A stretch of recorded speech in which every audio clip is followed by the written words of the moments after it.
हे हमारे सर्वशक्तिमान पिता परमेश्वर, हे हमारे उद्धारकर्ता प्रभु यीशु मसीह और हे शांतिदायक पवित्र आत्मा, आज की आराधना में हम आपका स्वागत करते हैं और आपकी उपस्थिति के लिए हृदय की गहराइयों से हम आपको धन्यवाद देते हैं। भजनकार ने एक स्तुति का भजन लिखा और वो लिखते हैं, हे जाति जाति के सब लोगों यहोवा की स्तुति करो, हे देश देश के सब लोगों उसकी प्रशंसा करो, क्योंकि उसकी करुणा हमारे ऊपर प्रबल हुई है और यहोवा की सच्चाई सदा की है, यह की स्तुति करो।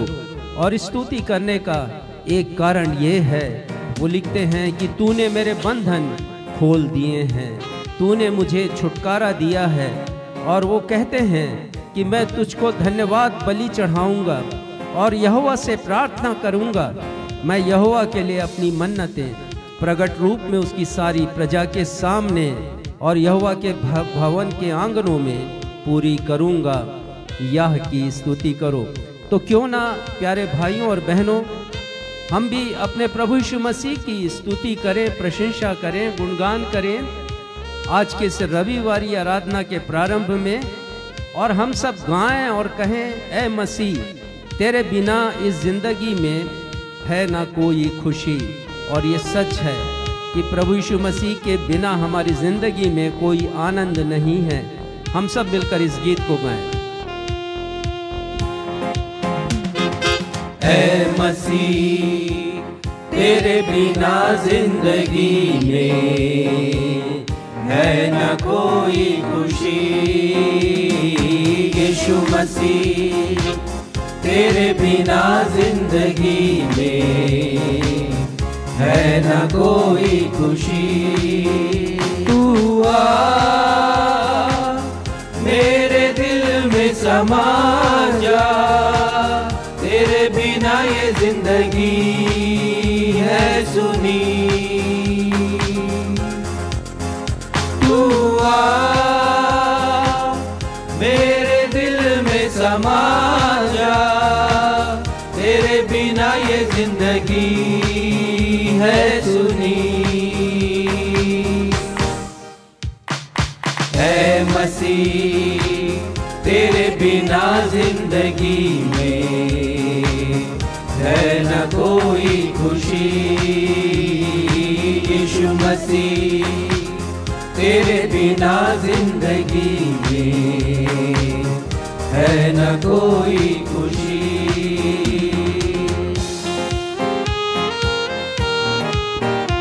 जी हाँ प्यारे भाइयों और बहनों, हमारे जीवन में तो उदासी थी, गम के बादलों का अंधेरा था, लेकिन ये प्रभु यीशु मसीह आए हैं जिन्होंने अपनी ज्योति से हमारे जीवन के अंधकार को दूर किया।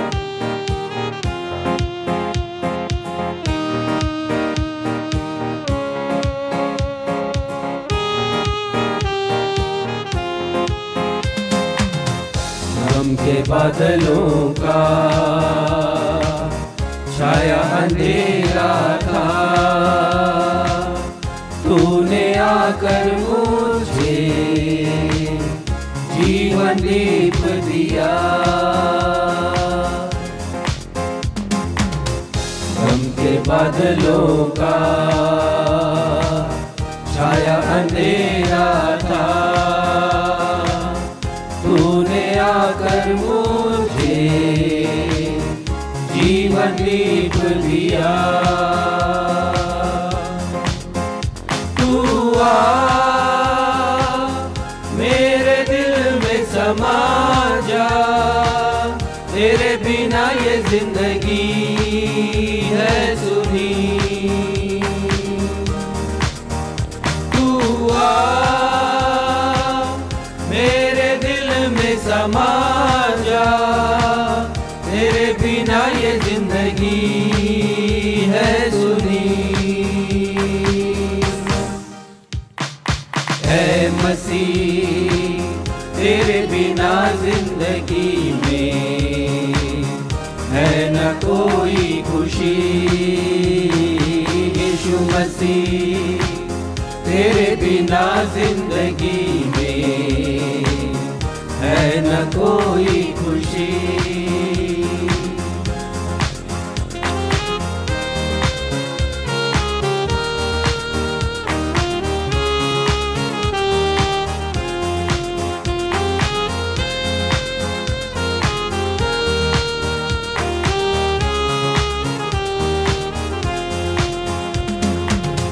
जीवन की राहों पर ना मैं चल पाऊं, दे सहारा मुझे तेरे संग जाऊं। जीवन की राहों पर ना मैं चल पाऊं, सहारा मुझे तेरे संग जाऊं। तू आ मेरे दिल में समा जा, तेरे बिना ये जिंदगी है सुनी। तू आ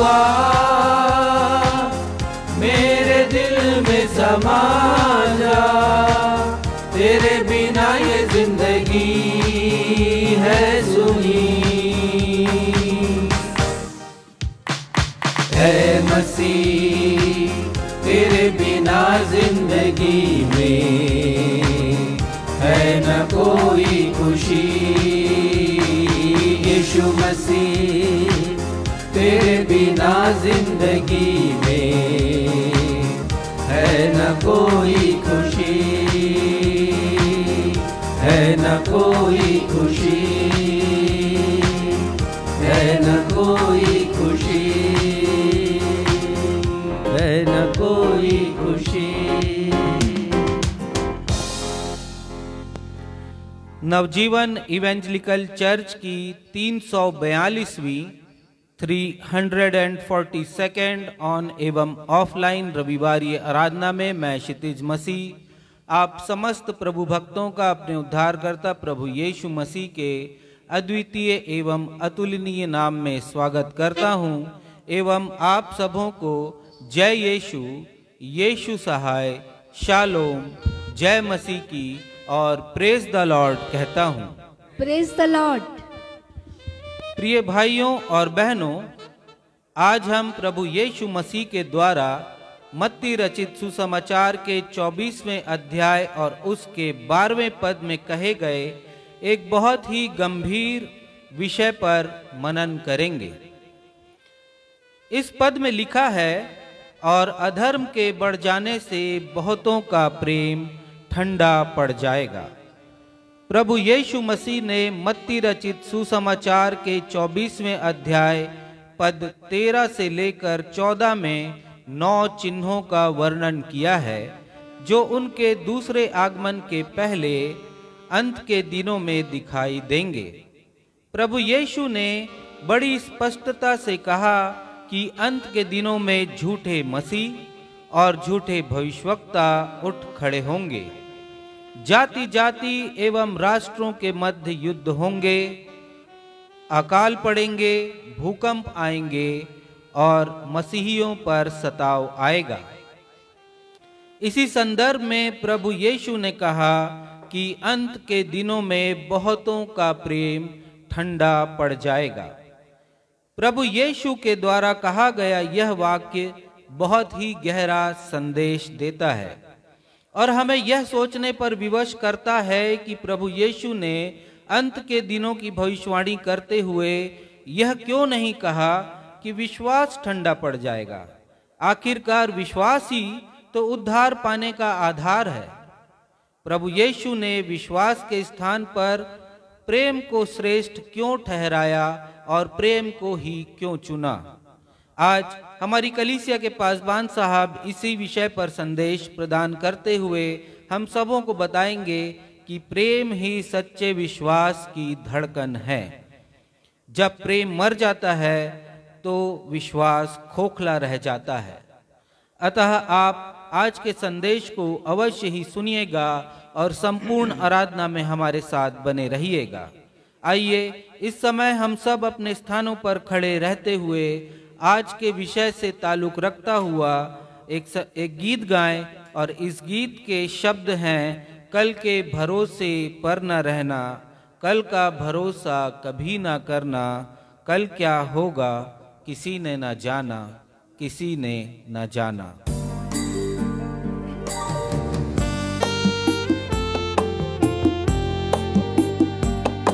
जी हाँ प्यारे भाइयों और बहनों, परमेश्वर का वचन भी यही कहता है कि हमें कल के भरोसे नहीं रहना है। प्रभु यीशु मसीह ने भी कहा और प्रभु यीशु मसीह के भाई याकूब ने भी यही कहा है। और हमें कल का भरोसा इसलिए नहीं करना है क्योंकि प्रभु यीशु मसीह कभी भी इस विश्व के पटल पर आ सकते हैं, आकाश में स्वर्गदूतों के साथ बादलों पर सवार होकर। इसलिए यदि अभी तक हमने ये फैसला नहीं किया है कि हम यीशु के साथ जाएंगे, यदि तैयारी नहीं की है तो आज ही कर लें। आइए मिलकर इस गीत को गाएं जो बहुत ही गहरा अर्थ लिए हुए है।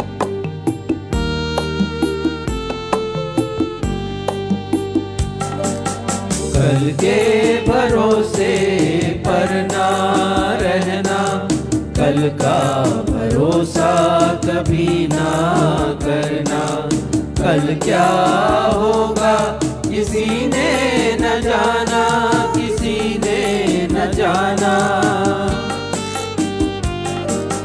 कल के भरोसे पर ना रहना।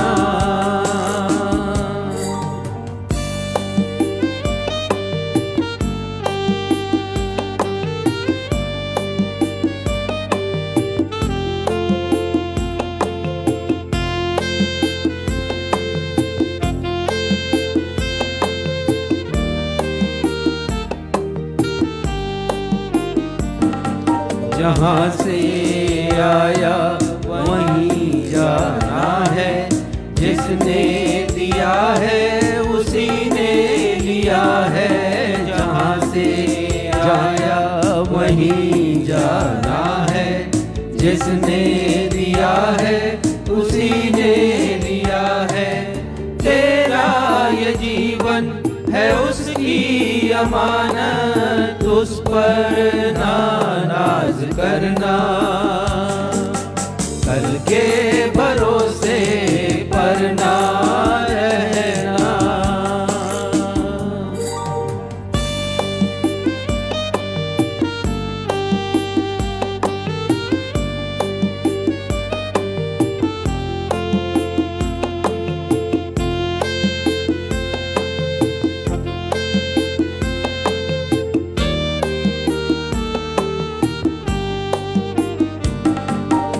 ये तन तेरा मिट जाएगा, ये धन तेरे संग ना जाएगा।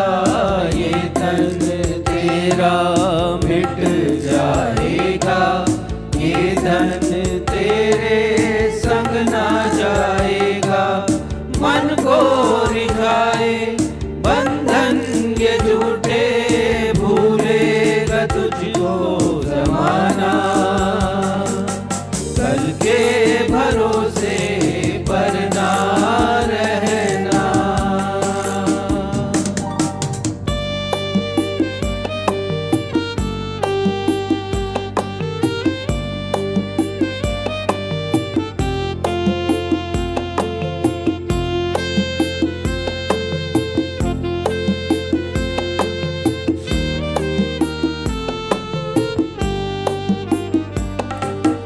आज मसीह को दिल में बसा ले, कर दे ये जीवन उसी के हवाले। आज मसीह को दिल में बसा ले, कर दे ये जीवन उसी के हवाले। होंगी बहारें जीवन में तेरे, हो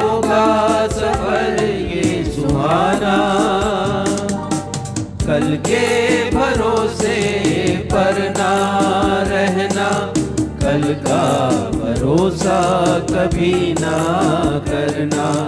कल क्या होगा किसी ने न जाना, किसी ने न जाना। कल के भरोसे पर ना रहना। हम इसी स्थिति में अपने स्थानों पर खड़े रहते हुए आज की आराधना में लिए गए उत्तरवादी पाठ के रूप में पवित्र शास्त्र में से निकाल लेंगे भजन संहिता की पुस्तक अध्याय 116 पद 1 से 9। भजन संहिता अध्याय 116 पद 1 से 9। इसे पढ़ने में अगुवाई भाई सक्षम मसीह करेंगे।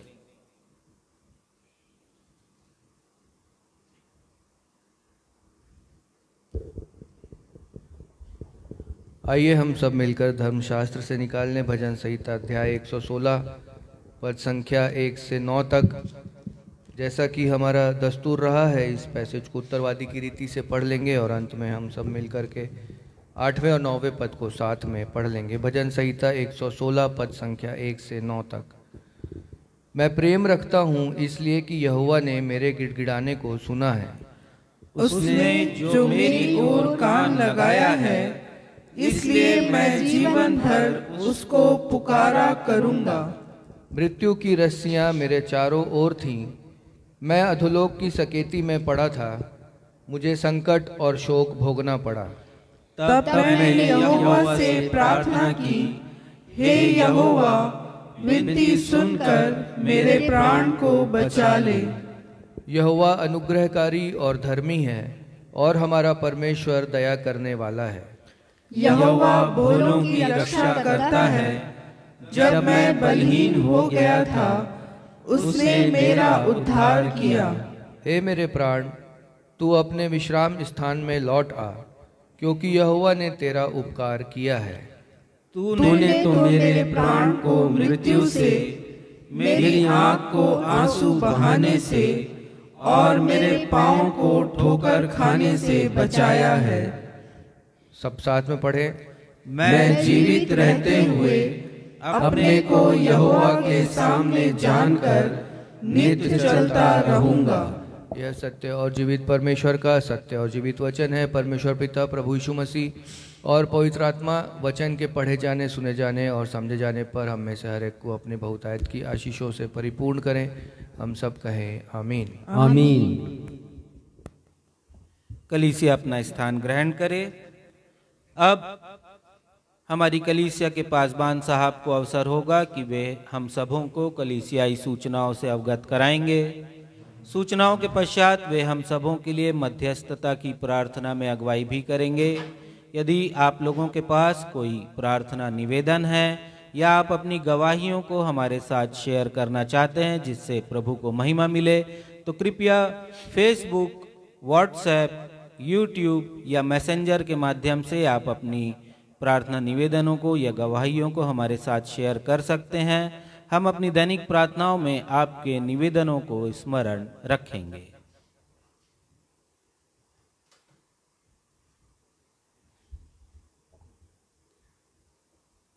नवजीवन इवेंजलिकल चर्च की 342वीं अर्थात 342nd ऑन एवं ऑफलाइन आराधना में मैं पास्टर राजेश मसीह आप सभी प्रभु भक्तों का जो इस समय कलीसिया भवन में उपस्थित हैं या इसी समय फेसबुक पर ऑनलाइन उपस्थित हैं अथवा आने वाले दिनों में फेसबुक, यूट्यूब, मैसेंजर और फेसबुक के ग्रुप्स में भेजे जाने वाले वीडियो को देखकर और साथ ही व्हाट्सएप में भेजे जाने वाले वीडियो को देखकर हमारी आज की इस रविवारी आराधना में शामिल होंगे। मैं आप सभी का स्वागत करता हूं और आप सभी को मैं प्रेज द लॉर्ड कहता हूं। आज सूचनाएं तो नहीं है लेकिन प्रार्थना अनुरोध बहुत से हैं और मैं उन्हें पढ़ूंगा और आप जैसे ही मैं पढ़ता हूं आप अपने हृदय में आमीन कहिए या आप बोल करके भी आमीन कह सकते हैं। भाई त्रिभुवन दिल्ली में रहते हैं और उन्होंने ऑनलाइन निवेदन किया है और वो कहते हैं कि मैं देख रहा हूँ कि कई वर्ष से अंतिम समय में उनका बनता काम बिगड़ जाता है और व्यवसाय में मंदी है। मैं समझता हूँ ये केवल उनकी समस्या नहीं है परंतु अनेकों की समस्या है और अनेक इस प्रकार से ऐसी समस्याओं से जूझ रहे हैं कि अंतिम समय में बनता काम बिगड़ जाता है। परमेश्वर पिता से प्रार्थना करते हैं भाई त्रिभुवन के लिए कि परमेश्वर पिता उनकी समस्या का समाधान करें, उनका रुका हुआ काम पूरा हो सके और उनके व्यवसाय में जो मंदी आई है, वो एक व्यवसायी हैं, वो मंदी भी दूर हो सके। हम सब कहें आमीन आमीन। भाई वीरेंद्र के परिवार में संतान सुख नहीं है। अभी तक परमेश्वर पिता से प्रार्थना है कि उन्हें उनके परिवार में संतान का सुख प्रदान करे। हम कहें आमीन आमीन। भाई सूरज के घुटने में पानी भर गया है। इससे ज़्यादा मुझे नहीं पता, केवल इतना ही मालूम है। हम प्रार्थना करें कि ये तकलीफ़ दूर हो सके, परमेश्वर पिता की कृपा उन पर बनी रहे। हम सब कहें आमीन आमीन। भाई विजय प्रभु के अनुग्रह में आगे बढ़ें और इससे उत्तम बात कोई हो नहीं सकती कि कोई प्रभु के ज्ञान में, उनके संपर्क में, उनकी समीपी में अपने जीवन को आगे बढ़ाए। तो ऐसा ही हो, परमेश्वर पिता की कृपा उन पर बनी रहे। हम सब कहें आमीन आमीन। हम प्रार्थना करते हैं मिसेस ममता खालको के लिए। उन्होंने लिखा कि उनके यूरिन में से रक्त स्राव होता है और ये गंभीर समस्या है और जब किसी को ये रोग होता है तो वो बहुत बेचैन होते हैं, जीवन के प्रति चिंताएं बहुत सशक्त हो जाती हैं। परमेश्वर पिता से प्रार्थना करते हैं हमारी इस बहन को चंगाई दें। हम सब कहें आमीन। हम प्रार्थना करते हैं मिसेस आराध्या के लिए। उनके पति ने कहा कि उसकी मानसिक स्थिति ठीक नहीं है। परमेश्वर पिता की कृपा हमारी उस बहन पर हो और होने दे। परमेश्वर पिता की उनका जीवन सामान्य हो सके, मानसिक स्थिति उनकी सुधर सके। हम सब कहें आमीन आमीन। प्रार्थना करते हैं बेटी शिव कुमारी के लिए। वो एनीमिक हैं। ये सारे निवेदन हमें ऑनलाइन ही प्राप्त हुए हैं। एनीमिक हैं, हम उनकी चंगाई के लिए प्रार्थना करते हैं। हम सब कहें आमीन आमीन। हम अपने एक हितैषी और अपने भाई मिस्टर राजकुमार वाजपेयी जी के लिए प्रार्थना करते हैं। वो किसी बिजनेस के सिलसिले में चेन्नई गए थे, तमिलनाडु गए थे और अचानक बीमार पड़ गए और बीमारी भी इस तरह फैली है कि वो अभी आईसीयू में हैं और कभी कभी उन्हें वेंटिलेटर में डालना पड़ता है। तो प्रार्थना करते हैं परमेश्वर पिता की कृपा उनके ऊपर हो और परमेश्वर पिता उन्हें चंगाई प्रदान करे। हम सब कहें आमीन आमीन। हम मिस्टर डी के दास के लिए प्रार्थना करते हैं। ये भी हमारे सहयोगी हैं और प्रतिमाह हमारी सहायता करते हैं आर्थिक रूप से, लेकिन तबीयत उनकी ठीक नहीं है। निमोनिया हुआ और निमोनिया के कारण और भी गंभीर समस्याएं उत्पन्न हुई। शायद लापरवाही हुई है और इसलिए उन्हें नारायणी हॉस्पिटल रायपुर में भर्ती किया गया है। हम उनकी चंगाई के लिए प्रार्थना करते हैं, प्रभु की कृपा उनके ऊपर हो। हम सब कहें आमीन आमीन। हम मिसेस शकुंतला इमानुएल के लिए प्रार्थना करते हैं। नागपुर के हॉस्पिटल में ये भी भर्ती हैं और उनका जो हार्ट में पंप है, जो पंपिंग करता है ब्लड को, वो खराब हो गया है, जिससे ब्लड शरीर में नहीं पहुंच रहा है और पानी की मात्रा शरीर में बढ़ गई है। वो अभी आईसीयू में है। हम उनकी पूर्ण चंगाई की प्रार्थना करते हैं। हम पास्टर पौलुस के लिए जो अमलाई में है, किडनी की समस्या से पीड़ित हैं और डायलिसिस इनका होता आया है, लेकिन लगता है कि गंभीर समस्या है, इसलिए हैदराबाद उन्हें रिफ़र किया गया है। परमेश्वर पिता से हम उनकी चंगाई की प्रार्थना करते हैं। हम प्रार्थना करते हैं बेटे अर्पित हंटर के लिए, जो हमारे भाई सुरेश हंटर के बेटे हैं, बॉबी। उनका जॉब बेंगलोर में लगा है, उन्हें जॉब को ज्वाइन करने के लिए गए हैं। परमेश्वर पिता की कृपा उस बेटे के ऊपर हो और उसको एक अच्छा वेतन वहाँ पर मिल सके, हम सब कहें आमीन। आमीन। धन्यवाद के विषय भी उसी प्रकार बहुत से हैं। हम धन्यवाद देते हैं परमेश्वर पिता को बेटी जोहाना के लिए, जिसका जॉब अभी लगा है और उसने अनेक जगह आवेदन दिए थे, लेकिन उसकी नौकरी लगी है एक मिशन स्कूल में। परमेश्वर पिता की कृपा हमारी उस बेटी पर हो और प्रार्थना के सुने जाने के लिए परमेश्वर पिता को धन्यवाद देते हैं। धन्यवाद देते हैं अपने भाई मिस्टर निखिल क्रिश्चियन के लिए, और उनके लिए हमने बहुत बार प्रार्थनाएं की थी। उनका ट्रांसफ़र नहीं हो रहा था मध्य प्रदेश से गुजरात, लेकिन उनका ट्रांसफ़र ऑर्डर आया और अभी वो रिलीव हो चुके हैं जबलपुर से उनके गृह नगर अहमदाबाद के लिए। परमेश्वर पिता को धन्यवाद देते हैं इन प्रार्थनाओं को सुने जाने के लिए।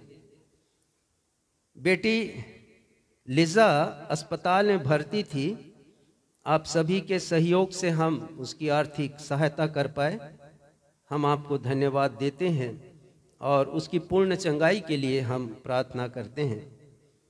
जमुनाबाई एक कुष्ठ पीड़ित है और वर्षों से हम उनके साथ संपर्क में हैं, उनकी सेवा सहायता करते हैं और आप सभी के सहयोग से प्रति माह हम उन्हें उनके भोजन के लिए राशन अर्थात राशन के रूप में चावल प्रदान करते हैं। तो आप सभी को हम धन्यवाद देते हैं, आपके सहयोग से ये सब हो सकता है।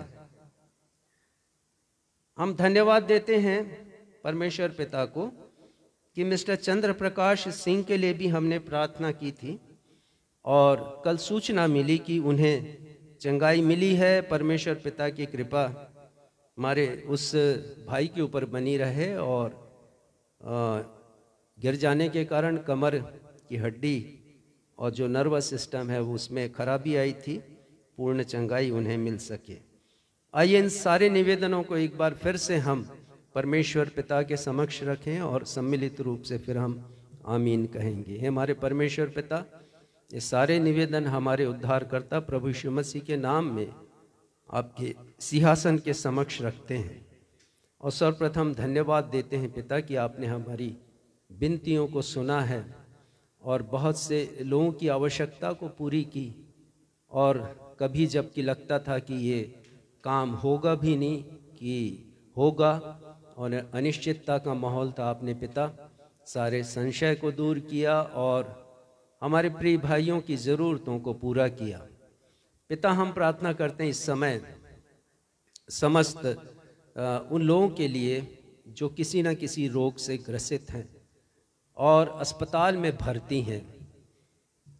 हमारी प्रार्थना है पिता कि आपकी कृपा इनमें से सबके ऊपर हो। हमने अभी सबके नाम पढ़े हैं, आप सबको जानते हैं पिता व्यक्तिगत रूप से।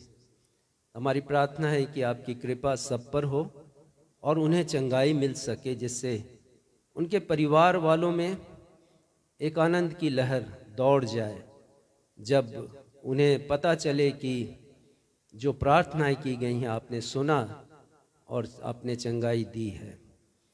इसके अतिरिक्त पिता जैसी जिसकी आवश्यकता है, ज़रूरत है, वैसी हर एक की ज़रूरत को आप पूरा करें।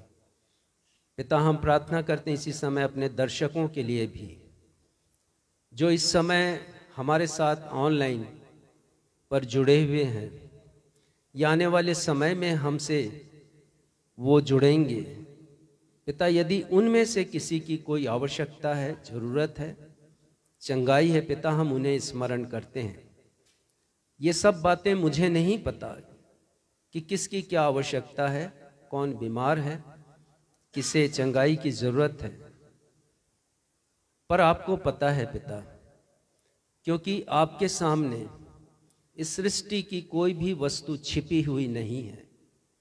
आप सब कुछ जानते हैं क्योंकि सब कुछ आपके सामने बेपरद है, ये आपका वचन हमसे कहता है।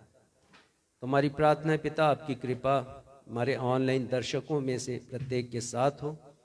जिनके परिवार में यदि कोई समस्या है, कोई परेशानी, उसे आप दूर करें। पिता, आगे की आराधना को हम आपके सामर्थी हाथों में सौंपते हैं और अपनी इस प्रार्थना को आपके बेटे हमारे उद्धारकर्ता प्रभु यीशु मसीह के नाम से मांगते हैं, जिन्होंने यह प्रार्थना करना हमें सिखाया। हे हमारे पिता, आप जो स्वर्ग में हैं, आपका नाम पवित्र माना जाए, आपका राज्य आए, आपकी इच्छा जैसे स्वर्ग में पूरी होती है वैसे इस पृथ्वी पर भी पूरी हो। हमारे दिन भर की रोटी आज हमें दीजिए, और जैसे हमने अपने अपराधियों को क्षमा किया वैसी हमारे अपराधों को क्षमा कीजिए। हमें परीक्षा में नहीं लाइए बल्कि बुराई से बचाइए, क्योंकि राज्य, पराक्रम और महिमा सदा आपके हैं। आमीन।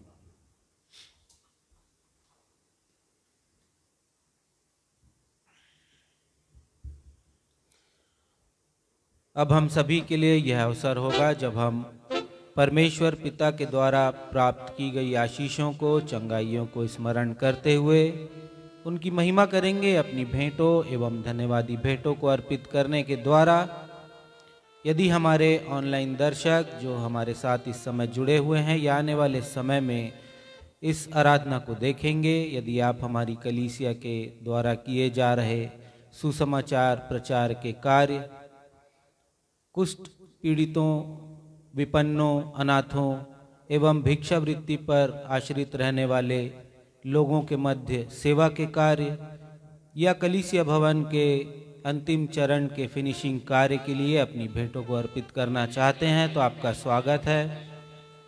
आप हमारी कलीसिया के पासबान रेवरेंड राजेश मसीह से व्हाट्सएप के या कॉल के माध्यम से संपर्क करके अपनी भेंटों को दे सकते हैं। आइए इस समय जब हम अपनी भेंटों को अर्पित करेंगे, हम सभी मिलकर यह गीत गाएंगे। मेरे मांगने से ज़्यादा, मेरे सोचने से अच्छा, मैंने पाई है आशीष यीशु से।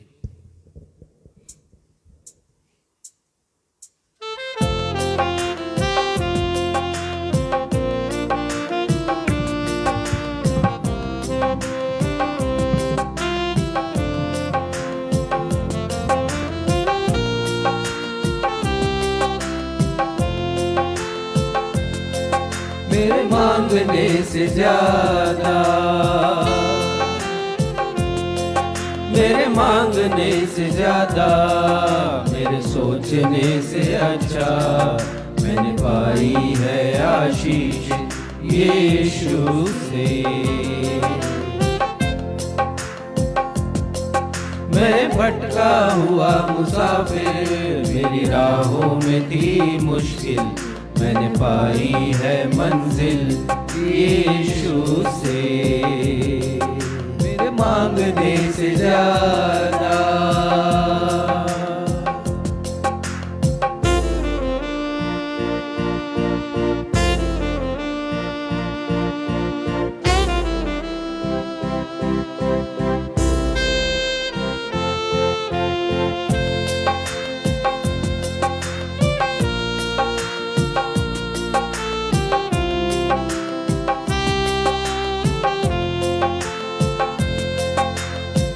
गैरों ने छोड़ा, अपनों ने भी ठुकराया, वीरान थी जिंदगी।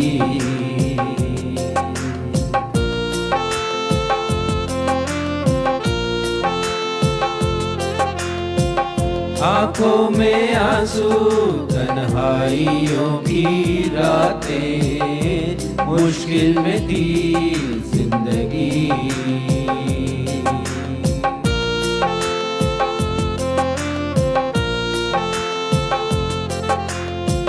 गैरों ने छोड़ा, अपनों ने भी ठुकराया, वीरान थी जिंदगी। आंखों में आंसू, तन्हाइयों की रातें, मुश्किल में थी जिंदगी,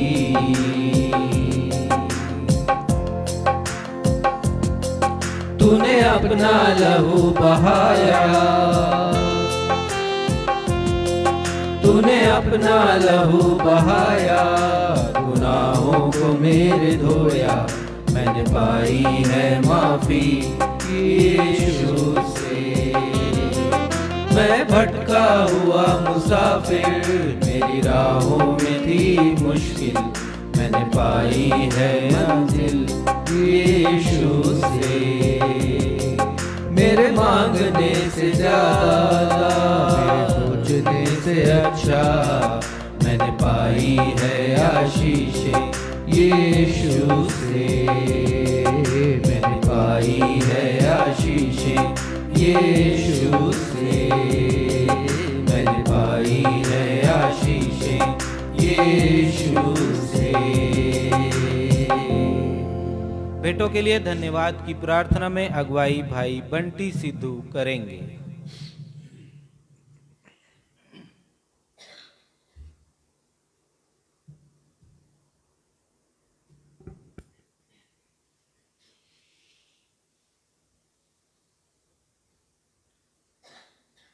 आइए अपने स्वरों को झुकाएं, हम प्रार्थना करें। धन्यवाद करते हैं आकाश और पृथ्वी के मालिक, सेनाओं के यहोवा, आपके प्रिय बेटे हमारे उद्धारकर्ता यीशु मसीह के नाम से हम सभी आपके अनुग्रह के सिंहासन के पास आते हैं। हम आपका धन्यवाद करते हैं पिता परमेश्वर की आज हम सभी आपके भवन में, आपकी हजूरी में हैं। पिता परमेश्वर खुदा बाप, हालेलुया प्रभु, आपका धन्यवाद करते हैं प्रभु जी। जिंदा बाप समानी आपके पवित्र कलाम में लिखा है पिता परमेश्वर, धरती पे धन इकट्ठा मत करो जहाँ पे कीड़ा लगता है, हालेलुया, काई खाती है। खुदा बाप, हमारा सच्चा धन पिता केवल आप हैं। जिस प्रकार आज हम आपने पिता परमेश्वर, हालेलुया, हमने मिल के पिता एक भजन भी गाया पिता, तेरे बिना खुदा बाप हमारी हर एक खुशी अधूरी है। पिता हम आपसे विनती करते हैं पिता परमेश्वर, हालेलुया प्रभु, आप इन सब भेंटों को ग्रहण कीजिए पिता परमेश्वर। और खुदा बाप, हालेलुया प्रभु, आप हम पे दया कीजिए पिता परमेश्वर, रहम कीजिए पिता परमेश्वर, हालेलुया।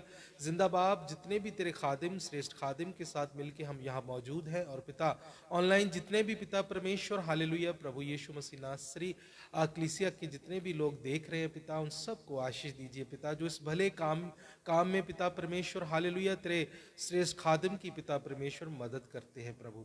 जिस प्रकार पिता परमेश्वर, हालेलुया, उन कुष्ठ के रोगियों को पिता परमेश्वर, जिनको कोई पूछता नहीं है प्रभु, उनके लिए मदद भी भेजी जाती है पिता परमेश्वर। और बहुत सारे ऐसे कार्य किए जाते हैं भलाई के पिता, जो आप जानते हैं पिता परमेश्वर। हे पिता, दया करना, इन भेंटों को स्वीकार कीजिए पिता परमेश्वर, हम सब पे दया कीजिए।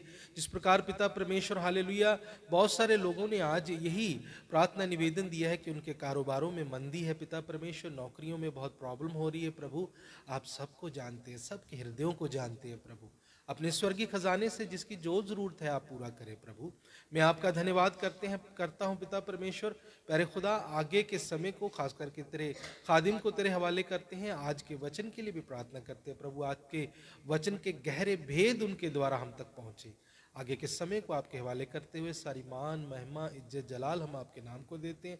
इस प्रार्थना को यीशु मसीह के नाम से मांगते, सुने और कबूल करें। सब कहें आमीन।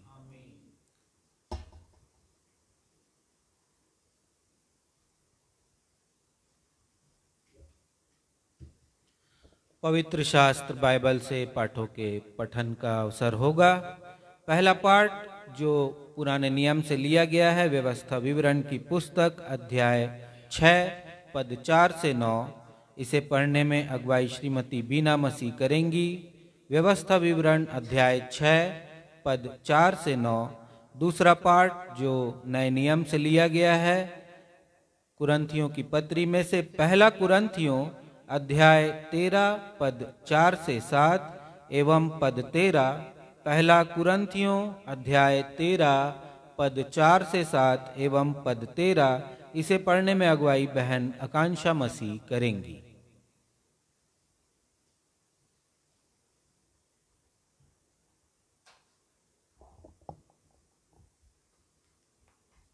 आप सबों को जय मसीह की। मैं पहला पाठ पुराने नियम से पढ़ लूंगी। व्यवस्था विवरण अध्याय 6 पद 4 से 9।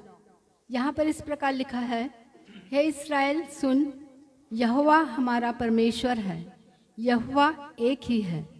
तू अपने परमेश्वर यहोवा से अपने सारे मन, अपने सारे जीव और अपनी सारी शक्ति के साथ प्रेम रखना। और ये आज्ञाएं जो मैं आज तुझको सुनाता हूँ वे तेरे मन में बनी रहें, और तू इन्हें अपने बाल बच्चों को समझाकर सिखाया करना। और घर में बैठे, मार्ग पर चलते और लेटते उठते इनकी चर्चा किया करना, और इन्हें अपने हाथ पर चिन्ह के रूप में बांधना। और ये तेरी आँखों के बीच टीके का काम दें, और इन्हें अपने अपने घर के चौखट की बाजुओं और अपने फाटकों पर लिखना। यह परमेश्वर का जीवित सत्य वचन है। परमेश्वर इसके पढ़े सुने जाने पर हम सबों को आशीष प्रदान करें। हम सब कहें आमीन।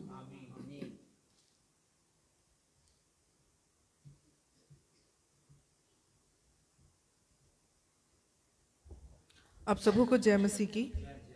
मैं आप लोगों के सामने पढ़ लूंगी पहला कुरिन्थियों अध्याय 13 पद 4 से लेकर 7 तक और उसके पश्चात पद 13। प्रेम धीरजवंत है और कृपालु है। प्रेम डाह नहीं करता, प्रेम अपनी बड़ाई नहीं करता और फूलता नहीं। वह अनरीति नहीं चलता, वह अपनी भलाई नहीं चाहता, झुलझुलाता नहीं, बुरा नहीं मानता, कुकर्म से आनंदित नहीं होता, परंतु सत्य से आनंदित होता है। वह सब बातें सह लेता है, सब बातों की प्रतीति करता है, सब बातों की आशा रखता है, सब बातों में धीरज धरता है। पद 13। पर अब विश्वास, आशा, प्रेम ये तीनों स्थायी है, पर इनमें सबसे बड़ा प्रेम है। परमेश्वर अपने पढ़े हुए वचन पर आशीष दे। हम सब कहें आमीन। सुसमाचार पाठ के आधार में हम सभी अपने अपने स्थानों पर खड़े हो जाएंगे। आज का सुसमाचार का पाठ जो लिया गया है मत्ती रचित सुसमाचार अध्याय 24 पद 3, 4 एवं पद 12। मत्ती रचित सुसमाचार अध्याय 24 पद 3, 4 एवं पद 12। और इसे पढ़ने में अगुवाई कलीसिया के पासवान रेवरेंड राजेश मसीह करेंगे।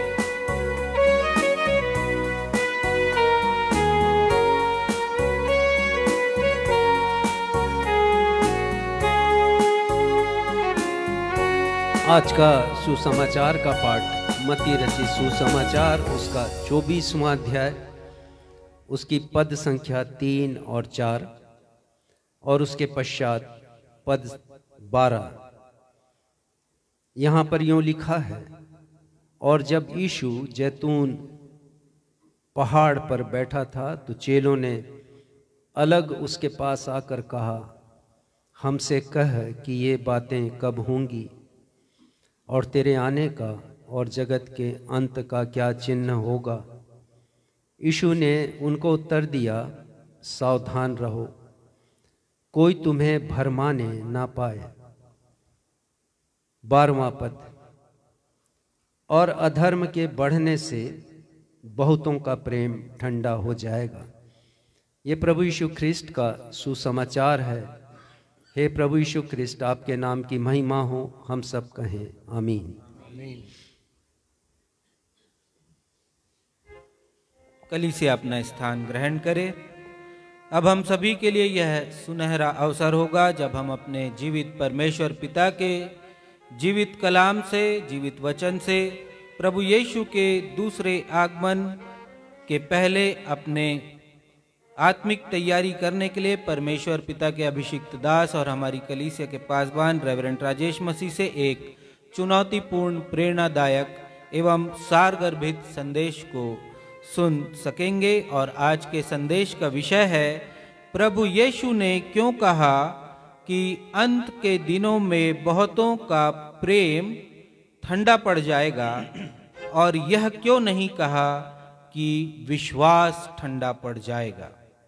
Why did Lord Jesus say that in the last days the love of many will grow cold, but not say that faith will grow cold? लेकिन इससे पहले कि हम आज का संदेश सुने, आइए हम सब मिलकर आज के संदेश से ताल्लुक रखता हुआ यह गीत गाएं। गीत के शब्द हैं, मेरे गीत हैं यीशु मसीह के लिए, तुम भी गाओ मैं गाता हूँ।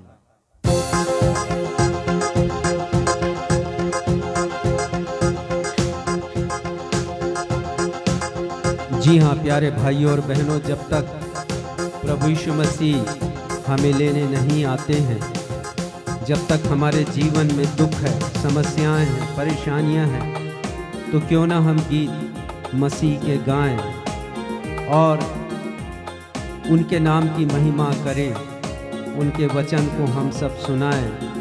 प्रभु यीशु के दूसरे आगमन से संबंधित ये गीत आप हमारे साथ भी गाएं, क्योंकि गीत की पंक्तियां कहती हैं, मेरे गीत हैं यीशु मसीह के लिए, तुम भी गाओ मैं गाता हूँ।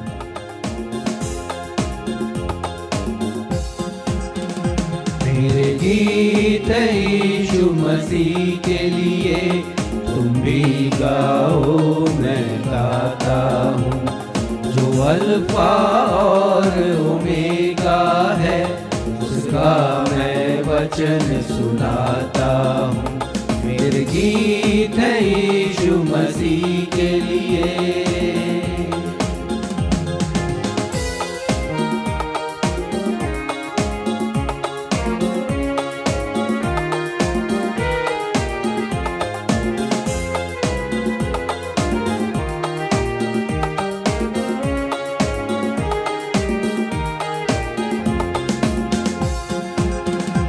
यीशु मेघों पर आएगा, सब दुनिया वाले देखेंगे। जीवित प्रभु अपनी महिमा में मुर्दों को भी जीवन देंगे। जो सबको बचाने वाला है, शैतान को हराने वाला है। मैं उसका वचन सुनाता हूँ। मेरे गीत है यीशु मसीह के लिए, तुम भी गाओ मैं गाता हूँ। जो अल्फा और ओमेगा है, उसका मैं वचन सुनाता हूँ। मेरे गीत है यीशु मसीह के लिए।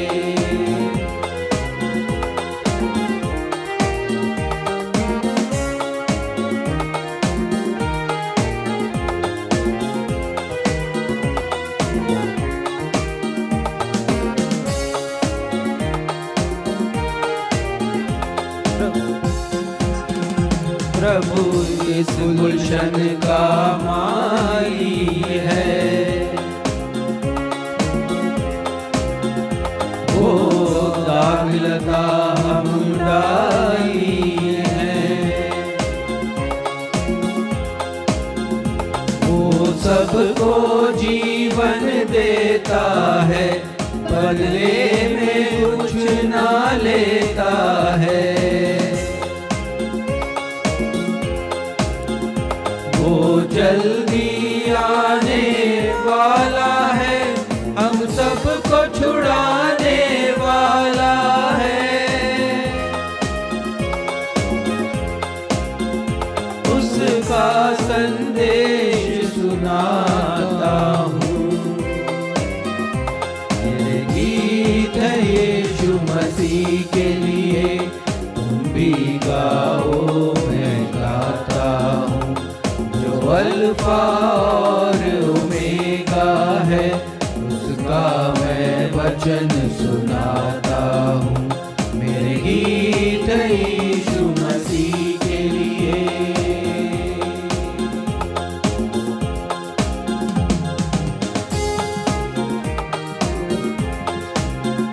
बहुत प्यारा ये गीत है और इस गीत को लिखा हमारे प्रिय पास्टर विनोद विश्वास ने।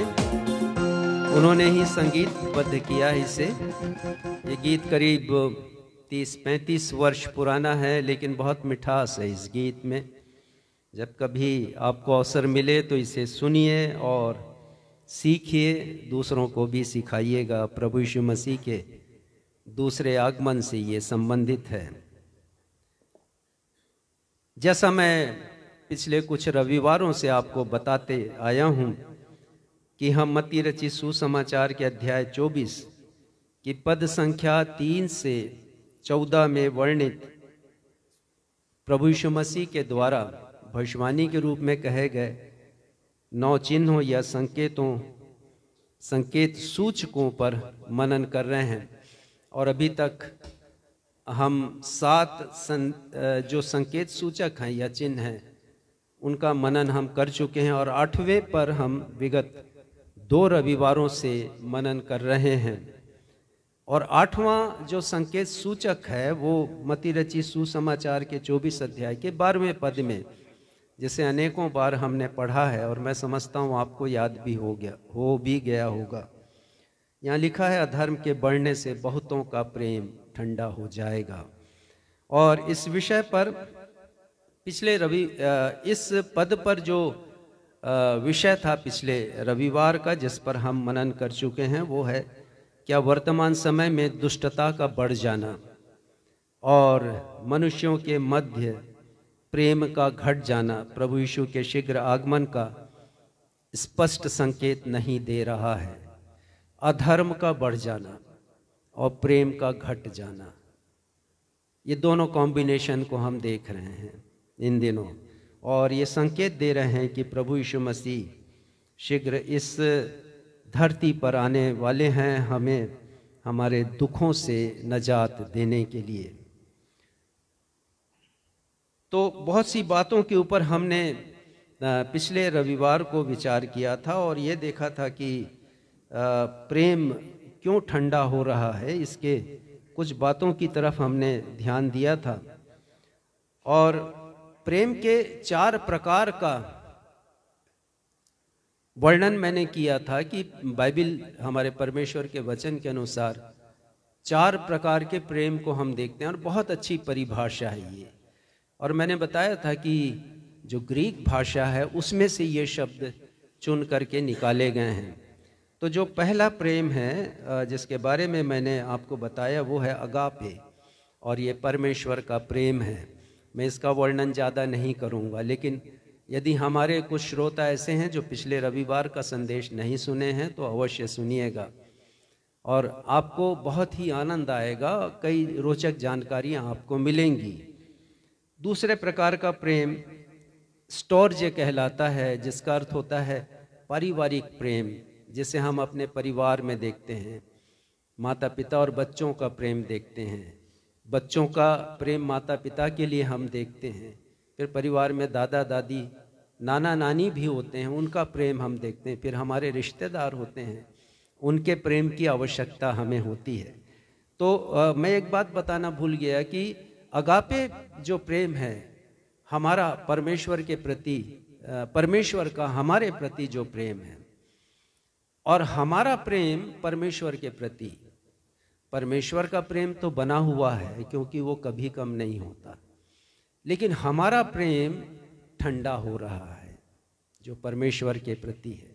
उसी प्रकार मैंने आपको एक उदाहरण के द्वारा बताया भी था कि कैसे एक माँ ने अपने प्रेमी को खुश करने के लिए, क्योंकि प्रेमी नहीं चाहता था कि उस माँ के पास उसके एक बेटी रहे 3 वर्ष की, अजमेर की घटना है, और उसने उसे पानी में डालकर मार डाला उस 3 वर्ष की बेटी को, क्योंकि जो उसका प्रेमी है जिसके साथ रिलेशनशिप में वो थी, वो नहीं चाहता था कि वो बच्ची रहे।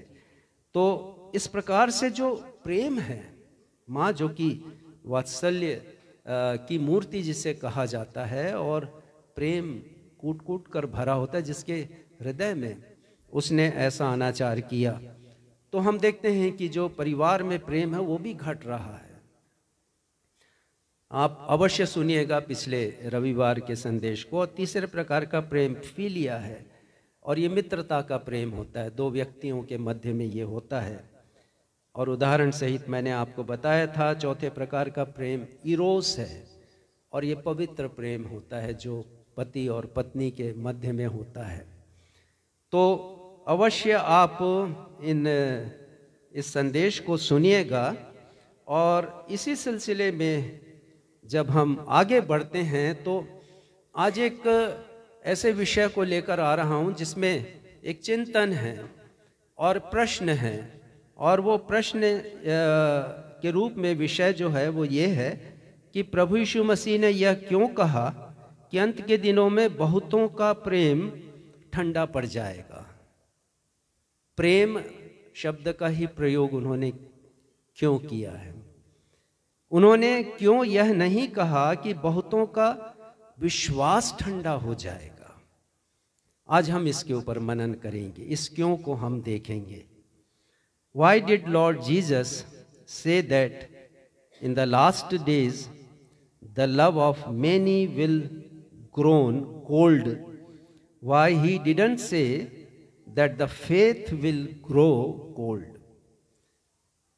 तो आज के विषय को मैं जल्दी से आगे बढ़ाता हूं और 2 बिंदुओं के द्वारा हम आज के विषय को समझेंगे। तो पहला बिंदु ये है जो आज का विषय है, और विषय फिर से दोहरा दूं कि क्यों कहा प्रभु यीशु मसीह ने कि अधर्म के बढ़ने से प्रेम ठंडा होगा, क्यों नहीं कहा कि विश्वास ठंडा हो जाएगा। ये पहला बिंदु है। और दूसरा बिंदु ये है जिसके ऊपर हम आगे मनन करेंगे, लेकिन बता देता हूं आपको कि दूसरा बिंदु ये है कि कौन कौन सी ऐसी बातें हैं जो प्रेम को ठंडा बनाएंगी, ताकि मैं और आप सतर्क रहें इन दिनों में। यदि हम मानते हैं कि यीशु का आना शीघ्र है, तो कुछ बातें हैं जो हमारे प्रेम को ठंडा करें, क्योंकि यीशु ने केवल एक शब्द का प्रयोग किया ना, अधर्म के बढ़ जाने से, लेकिन अधर्म में तो बहुत सी बातें छिपी हुई। वो कौन कौन सी बातें, सारी नहीं बताऊंगा, कुछ ही बता पाऊंगा मैं। तो चलिए प्रथम बिंदु पर आते हैं, और प्रथम बिंदु फिर से बता दूं कि प्रभु यीशु मसीह ने क्यों कहा कि अधर्म के बढ़ जाने से प्रेम ठंडा हो जाएगा, क्यों नहीं कहा कि विश्वास ठंडा पड़ जाएगा। ये प्रश्न हमें विश्वास और प्रेम के मध्य कुछ सोचने के लिए, कुछ कंपेयर करने के लिए, तुलना करने के लिए विवश कर देता है। क्योंकि बाइबल में जैसे प्रेम का महत्व है, जैसे बाइबल में प्रेम को बहुत ऊंचा दिखाया गया है, वैसे ही विश्वास का भी एक बहुत ऊंचा स्थान है। उसका अपनी जगह पर अपना महत्व है। निम्नांकित बिंदुओं के द्वारा मैं आज आपको बताऊंगा कि विश्वास का कितना महत्व है हमारे मसीही जीवन में, और बाइबल की शिक्षा के अनुसार कितना महत्व है। तो पहली बात मैं आपको बताऊंगा, यद्यपि कुछ बातें पिछले रविवार को मैंने बताई थी, लेकिन विस्तार से नहीं था, आज विस्तार से बताऊंगा। पहली बात कि विश्वास उद्धार का, मुक्ति का, त्राण का आधार है। बुनियाद यदि है, मुक्ति की बुनियाद, उद्धार की बुनियाद, जिसे देने के लिए प्रभु यीशु मसीह स्वर्ग छोड़कर हमारे पृथ्वी पर आ गए, उसका आधार, उसकी बुनियाद, उसकी नींव विश्वासी है। एक पद निकाल लीजिएगा, इफिसियों 2:8-9। देखिए वहां पर क्या लिखा है, और हम सब इसे याद भी रखते हैं। विश्वास के द्वारा अनुग्रह ही से तुम्हारा उद्धार हुआ है। पढ़िएगा, देखिए क्या लिखा है। क्योंकि विश्वास के द्वारा अनुग्रह ही से तुम्हारा उद्धार हुआ है, और यह तुम्हारी ओर से नहीं वरन परमेश्वर का दान है। इस उद्धार को हमने नहीं कमाया है, ना कभी कोई मनुष्य इस उद्धार को अर्जित कर सकता है। ये परमेश्वर का वरदान है, तुम्हारी ओर से नहीं, लेकिन परमेश्वर का वरदान, वो भी उनके अनुग्रह से। आगे देखिए क्या लिखा है। और ना कामों के कारण, ऐसा ना हो कि कोई घमंड करे। कामों के कारण नहीं, हम चाहे जितना भी धर्म के काम कर ले। एक पद निकालिएगा, यशायाह 64 उसका 5वां पद, उसका दूसरा हिस्सा, जहां पर यह लिखा क्योंकि हमने। तो देखिए, हम अपने कर्म करके चाहे जितना भी कर्म कर लें, भांति भांति के अनेक धर्मों में अनेक प्रकार के कर्म है मुक्ति पाने के लिए, उद्धार पाने के लिए। लेकिन बाइबल क्या कहती है कि हम अपने कर्मों के द्वारा कभी उद्धार पा नहीं सकते। पढ़िएगा यशायाह 64 5वां उसका दूसरा हिस्सा। क्योंकि हमने पाप किया, हमारी यह दशा तो बहुत समय से है, क्या हमारा उद्धार हो सकता है? देखिए, ये बहुत बड़ा प्रश्न है बाइबल का। We have sinned against God, हमने परमेश्वर के विरोध में पाप किया है, क्या हमारा उद्धार हो सकता है? इतने पाप किए हैं, इतने पाप किए हैं, इतने पाप करने के बाद क्या हमें मुक्ति मिल सकती है? ये एक प्रश्न के साथ जो महान भविष्यवक्ता है यशायाह उसे समाप्त करते हैं इस पद को। लेकिन 6वां पद उतना ही महत्वपूर्ण है, पढ़िएगा। हम तो सब के सब अशुद्ध मनुष्य के से हैं, और हमारे धर्म के कारण सब के सब मैले चिथड़ों के समान हैं। हम सब के सब पत्ते के समान मुरझा जाते हैं, और हमारे अधर्म के कामों ने हमें वायु के समान उड़ा दिया है। देखिए, वो कहते हैं कि हमारे धर्म के काम जितने भी हैं, जितना भी उपवास रख लें, जितना भी दान दक्षिणा दे दें, जितनी भी भक्तिपूर्ण जीवन हम बिता दें, परमेश्वर के सामने वो मैले चिथड़ों के समान है यदि हमारे उद्धार में यीशु नहीं है, हमारे उद्धार में यीशु का क्रूस नहीं है, हमारे उद्धार में यीशु से प्राप्त क्षमा नहीं है, हमारे उद्धार में पश्चाताप नहीं है। यदि ये सब नहीं है तो हमारे धर्म के जितने भी काम हैं जीवन भर हम करते हैं, वो परमेश्वर के सामने मैले चिथड़ों के समान, जैसे हमारे पोंछे का कपड़ा होता है ना घर में, या चिंदी होती है घर में किचन में, वैसे ही हमारे धर्म के काम हैं, उनका कोई भी मूल्य नहीं। तो विश्वास उद्धार का आधार है, ये पहली बात है। दूसरी बात, विश्वास के बिना हम परमेश्वर को कदापि प्रसन्न नहीं कर सकते। इब्रानी 11:6 में लिखा है, उसके पहले हिस्से में, विश्वास के बिना परमेश्वर को प्रसन्न करना अनहोना है, मतलब असंभव है, यानी इम्पॉसिबल है, मुश्किल भी नहीं, असंभव। मुश्किल तो आसान हो जाता है ना, अनहोना है, नामुमकिन है। और विश्वास के बिना हमारी प्रार्थना अर्थहीन है परमेश्वर के सामने। यदि हम विश्वास करें लेकिन वो विश्वास जड़ तक ना हो तो हमारी प्रार्थना अर्थहीन है, हमारी भक्ति अर्थहीन है यदि उसमें विश्वास ना हो।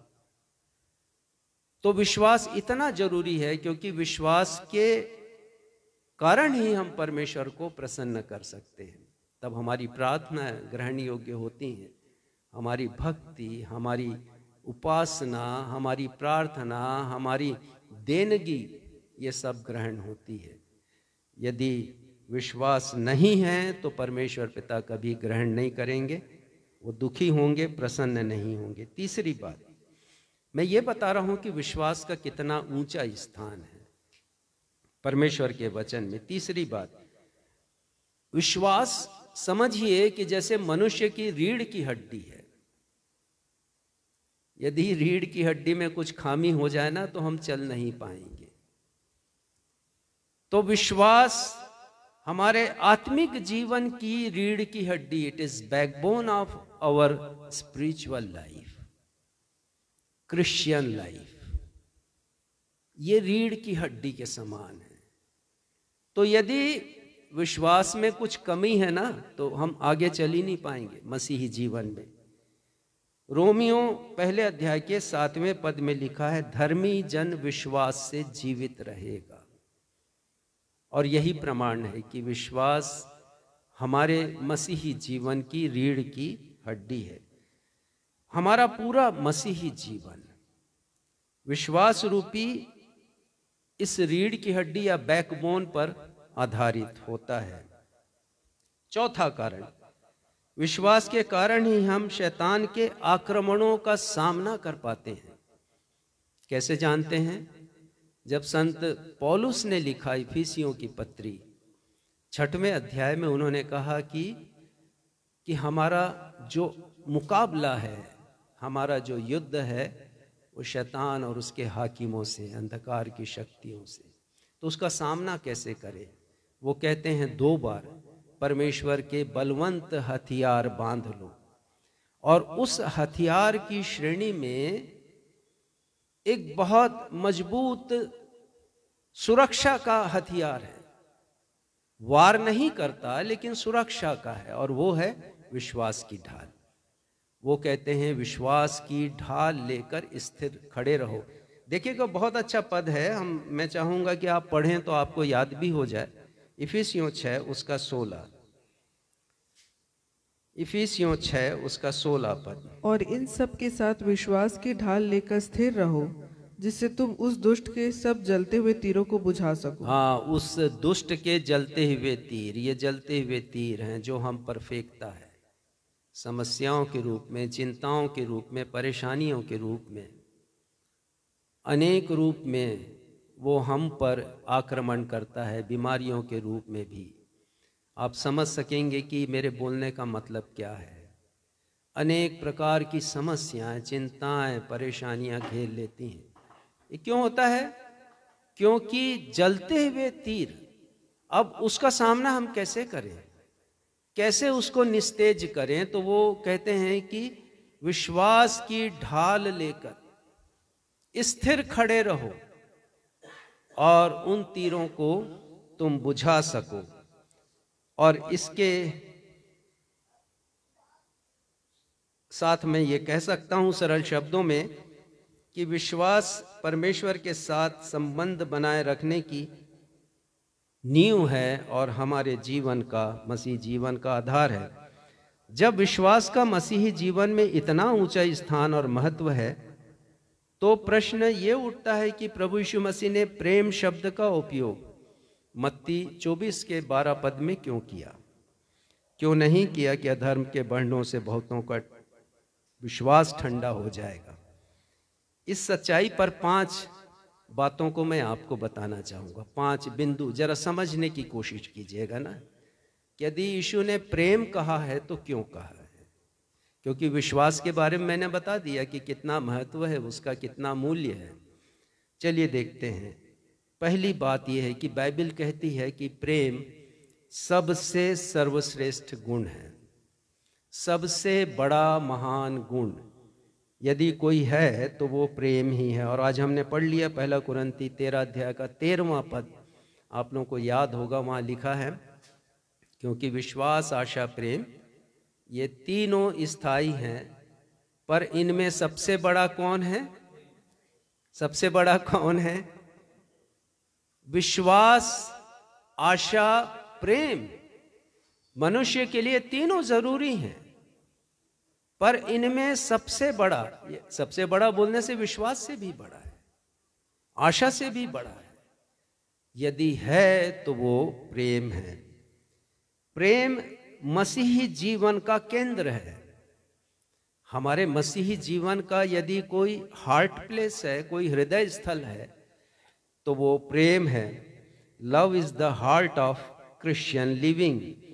प्रेम के बिना विश्वास अधूरा है, इनकम्प्लीट है। और एक बात मैं बताऊंगा आपको, 2-3 बातें यहाँ पर कि क्यों प्रेम श्रेष्ठ है। यदि मैं आपसे बोल रहा हूँ कि प्रेम श्रेष्ठ है तो देखिए, निकालिए 1 कुरिन्थी 13 अध्याय से पहले 12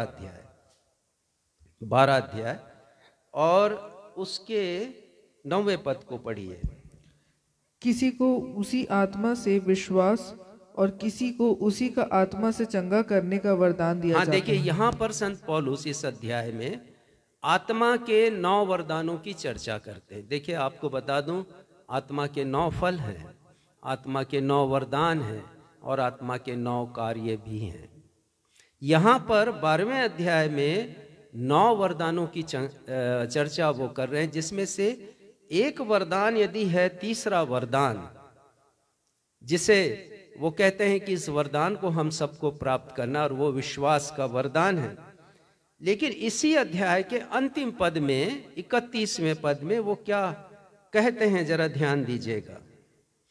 31। क्या सब अनुवाद करते हैं? तुम बड़े से बड़े वरदानों की धुन में रहो।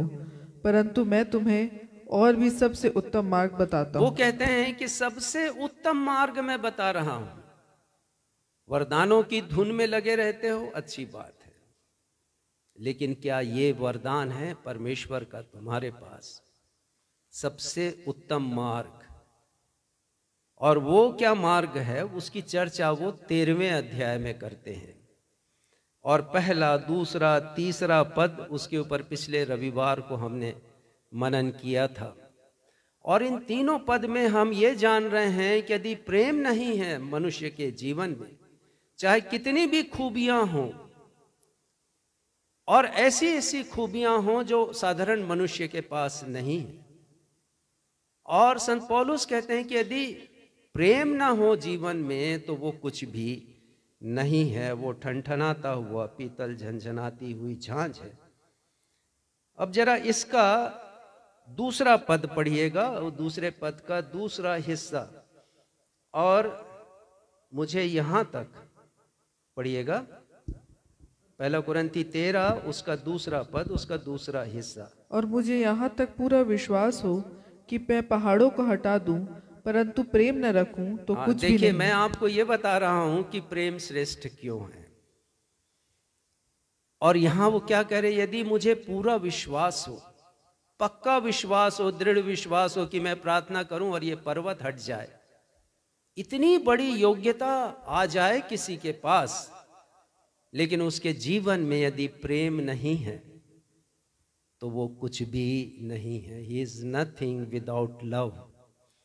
परमेश्वर के बिना, प्रेम के बिना हम कुछ भी नहीं है, वो कहते हैं। और इसी के आगे 13वें अध्याय के 14वें पद के प्रथम हिस्से में वो क्या कहते हैं, पहली पंक्ति पढ़िएगा। प्रेम का अनुकरण करो। बस वो कहते हैं कि follow the footprints of love, प्रेम के पद चिन्हों पर चलो। क्यों नहीं कहा उन्होंने कि विश्वास के पद चिन्हों पर चलो? वो कहते हैं प्रेम के पद चिन्हों पर चलो। जो पद चिन्ह उन्होंने बता दिए हैं और बहुत सी खूबियां उन्होंने बताई हैं जिसके बारे में आगे हम देखेंगे, वो कहते हैं कि इन पर तुम चलो। सबसे उत्तम है प्रेम, सर्वश्रेष्ठ है। और यदि विश्वास है जीवन में, और वो भी बहुत तगड़ा विश्वास, और प्रेम नहीं तो हम कुछ भी नहीं, ऐसा संत पौलुस कहते हैं। और यही प्रेम ठंडा हो जाता है। ये प्रेम जो वरदान के रूप में परमेश्वर ने हमें दिया है, प्रभु यीशु मसीह कहते हैं कि प्रेम ठंडा हो जाएगा, ठंडा हो जाएगा ये प्रेम। और हम देख रहे हैं कि किस तरह से ये प्रेम ठंडा हो गया। वो प्रेम जो जिसे सर्वश्रेष्ठ बतलाया गया, वरदान बतलाया गया परमेश्वर के वचन में। दूसरी बात मैं बताना चाहूँगा कि क्यों प्रेम श्रेष्ठ है विश्वास की अपेक्षा, और इस सच्चाई को जानेंगे। दूसरी बात, अधर्म।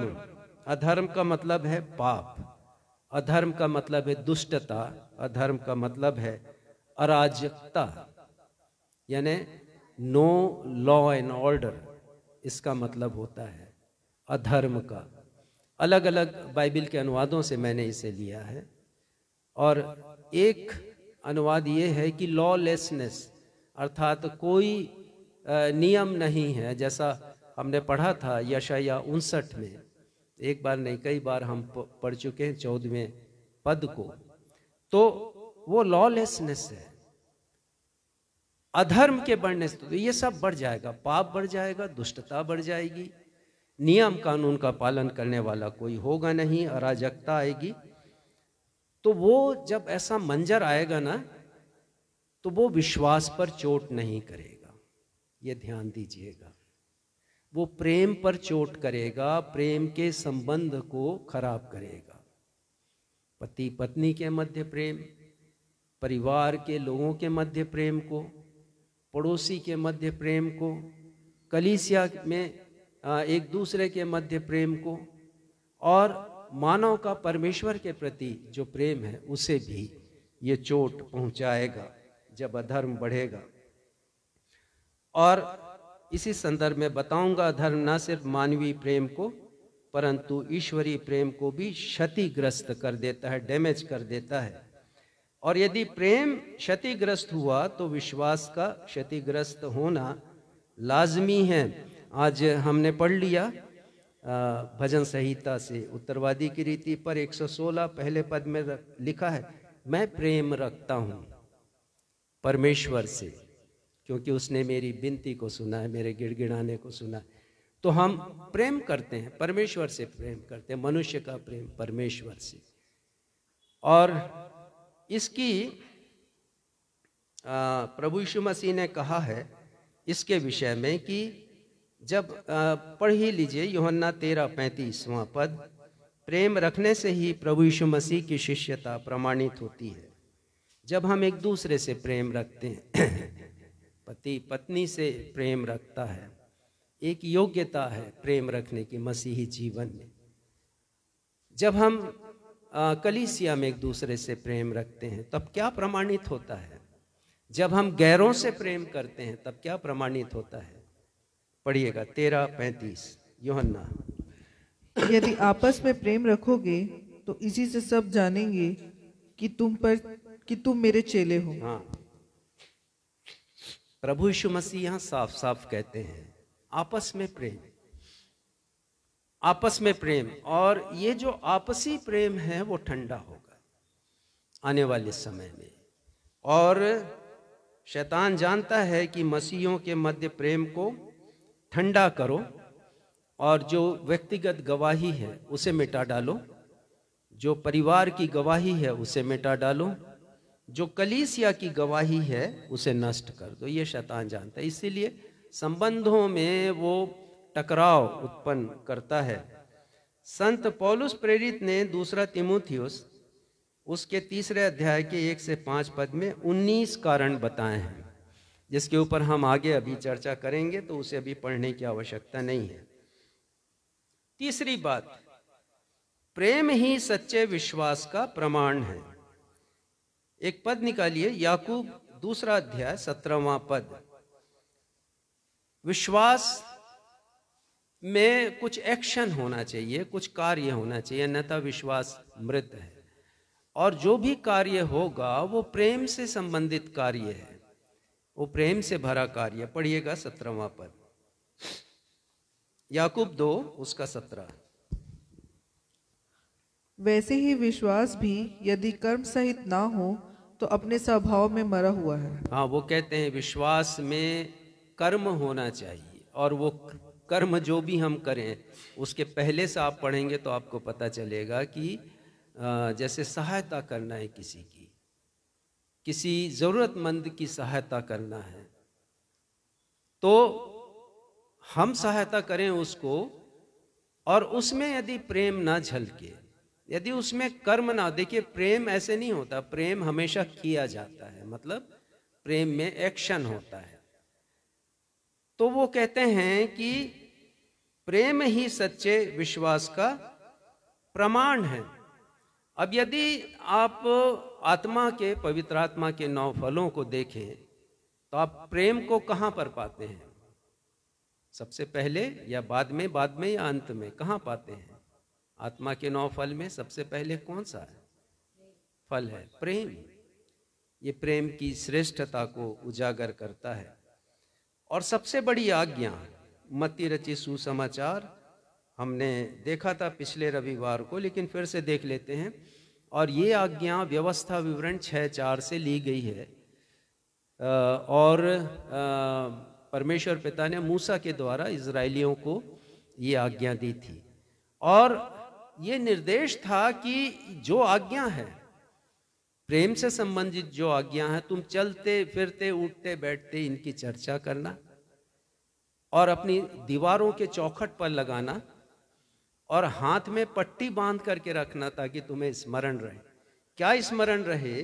आप निकालिएगा मत्ती रचित सुसमाचार उसका 23वां 22वां अध्याय और पढ़िएगा। एक बड़ा प्रश्न है जिसे एक व्यवस्थापक ने पूछा है यीशु से। व्यवस्थापक कौन थे? विशेषज्ञ, यानी पुराने नियम के विशेषज्ञ, व्यवस्था के विशेषज्ञ, एक्सपर्ट। और उन्होंने प्रश्न पूछा है, 36वां पद पढ़िएगा। हे गुरु, व्यवस्था में कौन सी आज्ञा बड़ी है? हाँ, और यीशु ने क्या जवाब दिया? उसने उससे कहा, तू परमेश्वर अपने प्रभु से अपने सारे मन और अपने सारे प्राण से और अपनी सारी बुद्धि के साथ प्रेम रख। ये प्रभु यीशु मसीह का जवाब था, जो व्यवस्था विवरण 6वें अध्याय 4 पद से लिया गया। प्रभु यीशु मसीह ने कहा। और 38वें पद में बड़ी और मुख्य आज्ञा तो यही है। बड़ी आज्ञा, प्रेम करने की आज्ञा। किससे प्रेम? मानव का प्रेम परमेश्वर से। तू अपने परमेश्वर से, जो सृजनहार, पालनहार, तारणहार परमेश्वर है, उससे अपनी पूरी शक्ति के साथ, जिसे मैं कह रहा हूं एक सुसमाचार में आया, मन के साथ अर्थात हृदय के साथ, बुद्धि के साथ अर्थात दिमाग के साथ, और अपने प्राण के, पूरे प्राण के, सारे प्राण के साथ परमेश्वर से प्रेम रखना। ये पहली आज्ञा प्रेम से संबंधित। और 39, और उसी के समान या दूसरी भी है कि तू अपने पड़ोसी से अपने समान प्रेम रख। हाँ, अभी हम ये देख रहे हैं कि प्रेम ही सच्चे विश्वास का प्रमाण है। तो हमें ये विश्वास करना है कि प्रेम ही श्रेष्ठ है और प्रमाण है। प्रभु यीशु मसीह ने भी कहा, ना सिर्फ परमेश्वर से परंतु पड़ोसी से। पड़ोसी का मतलब चाहे गैर भी क्यों ना हो, हमें उनसे प्रेम करना। और मसीहियत की ये खासियत है, ये मसीहियत की खासियत है कि वो सबसे प्रेम करते हैं। उनके हृदय में सबके लिए जगह होता है, भेदभाव नहीं करते, जात पात नहीं होता मसीहियत में। ये एक बहुत बड़ा तोहफा है परमेश्वर की तरफ से प्रेम का। तो ना सिर्फ परमेश्वर से प्रेम परंतु पड़ोसियों से भी प्रेम। और एक पद हम नहीं देखेंगे, लेकिन बताना चाहूँगा कि जब प्रभु यीशु मसीह का पुनरुत्थान हो गया और स्वर्गारोहण से पहले वो पतरस से बात कर रहे थे। यूहन्ना के 21वें अध्याय में हम पढ़ते हैं, 3 बार प्रभु यीशु मसीह ने पूछा है पतरस से, हे पतरस, शमौन के पुत्र, क्या तू मुझसे प्रेम करता है? क्या तू मुझसे प्रेम करता है? क्या तू मुझसे प्रेम करता है? 3 बार पूछा। क्यों पूछा? ये तो नहीं पूछा ना कि क्या तू विश्वास करता है मुझ पर, ये पूछा क्या तू मुझसे प्रेम करता है। चौथी बात यह है कि प्रेम परमेश्वर का स्वाभाविक गुण है। प्रेम परमेश्वर के स्वभाव में है और ये स्वभाव परमेश्वर ने हमें दिया है। पहला यूहन्ना 4 अध्याय के 8वें पद में आप सब कोई नोट करके रखें, वहां पर लिखा है परमेश्वर प्रेम है, गॉड इज लव। और यूहन्ना 3:16 तो हम सब कोई जानते हैं, परमेश्वर ने जगत से ऐसा प्रेम किया जिसकी व्याख्या पिछले रविवार को मैंने की है। तो इस प्रेम को हमें ठंडा नहीं होने देना है। मुझे और आपको पहले परमेश्वर के प्रेम को जानना है कि परमेश्वर का प्रेम क्या है। पिछले रविवार को मैंने व्याख्या की थी यूहन्ना 3:16 की। आज हम पढ़ लें इफिसियों 3 उसका 17वां, 18वां और 19वां पद। इफिसियों 3 17वां, 18वां, 19वां पद। और यहाँ लिखा है, और विश्वास के द्वारा मसीह तुम्हारे हृदय में बसे कि तुम प्रेम में, पढ़िएगा, कि तुम प्रेम में। इफिसियों 3 17वां पद। और विश्वास के द्वारा मसीह हम तुम्हारे हृदय में बसे कि तुम प्रेम में जड़ पकड़कर और नेव डालकर। हाँ, वो कह रहे हैं कि प्रेम बढ़ना चाहिए जड़ पकड़कर।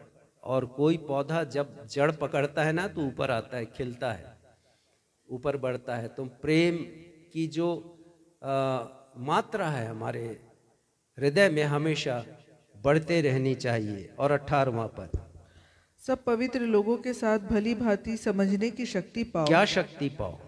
प्रेम को शक्ति, प्रेम की शक्ति को हम समझें। और क्या समझें? आगे लिखा है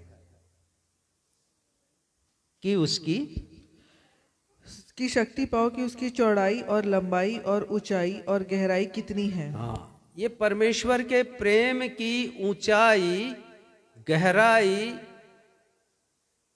लंबाई और चौड़ाई कितनी है, ये समझने की शक्ति पाए हम।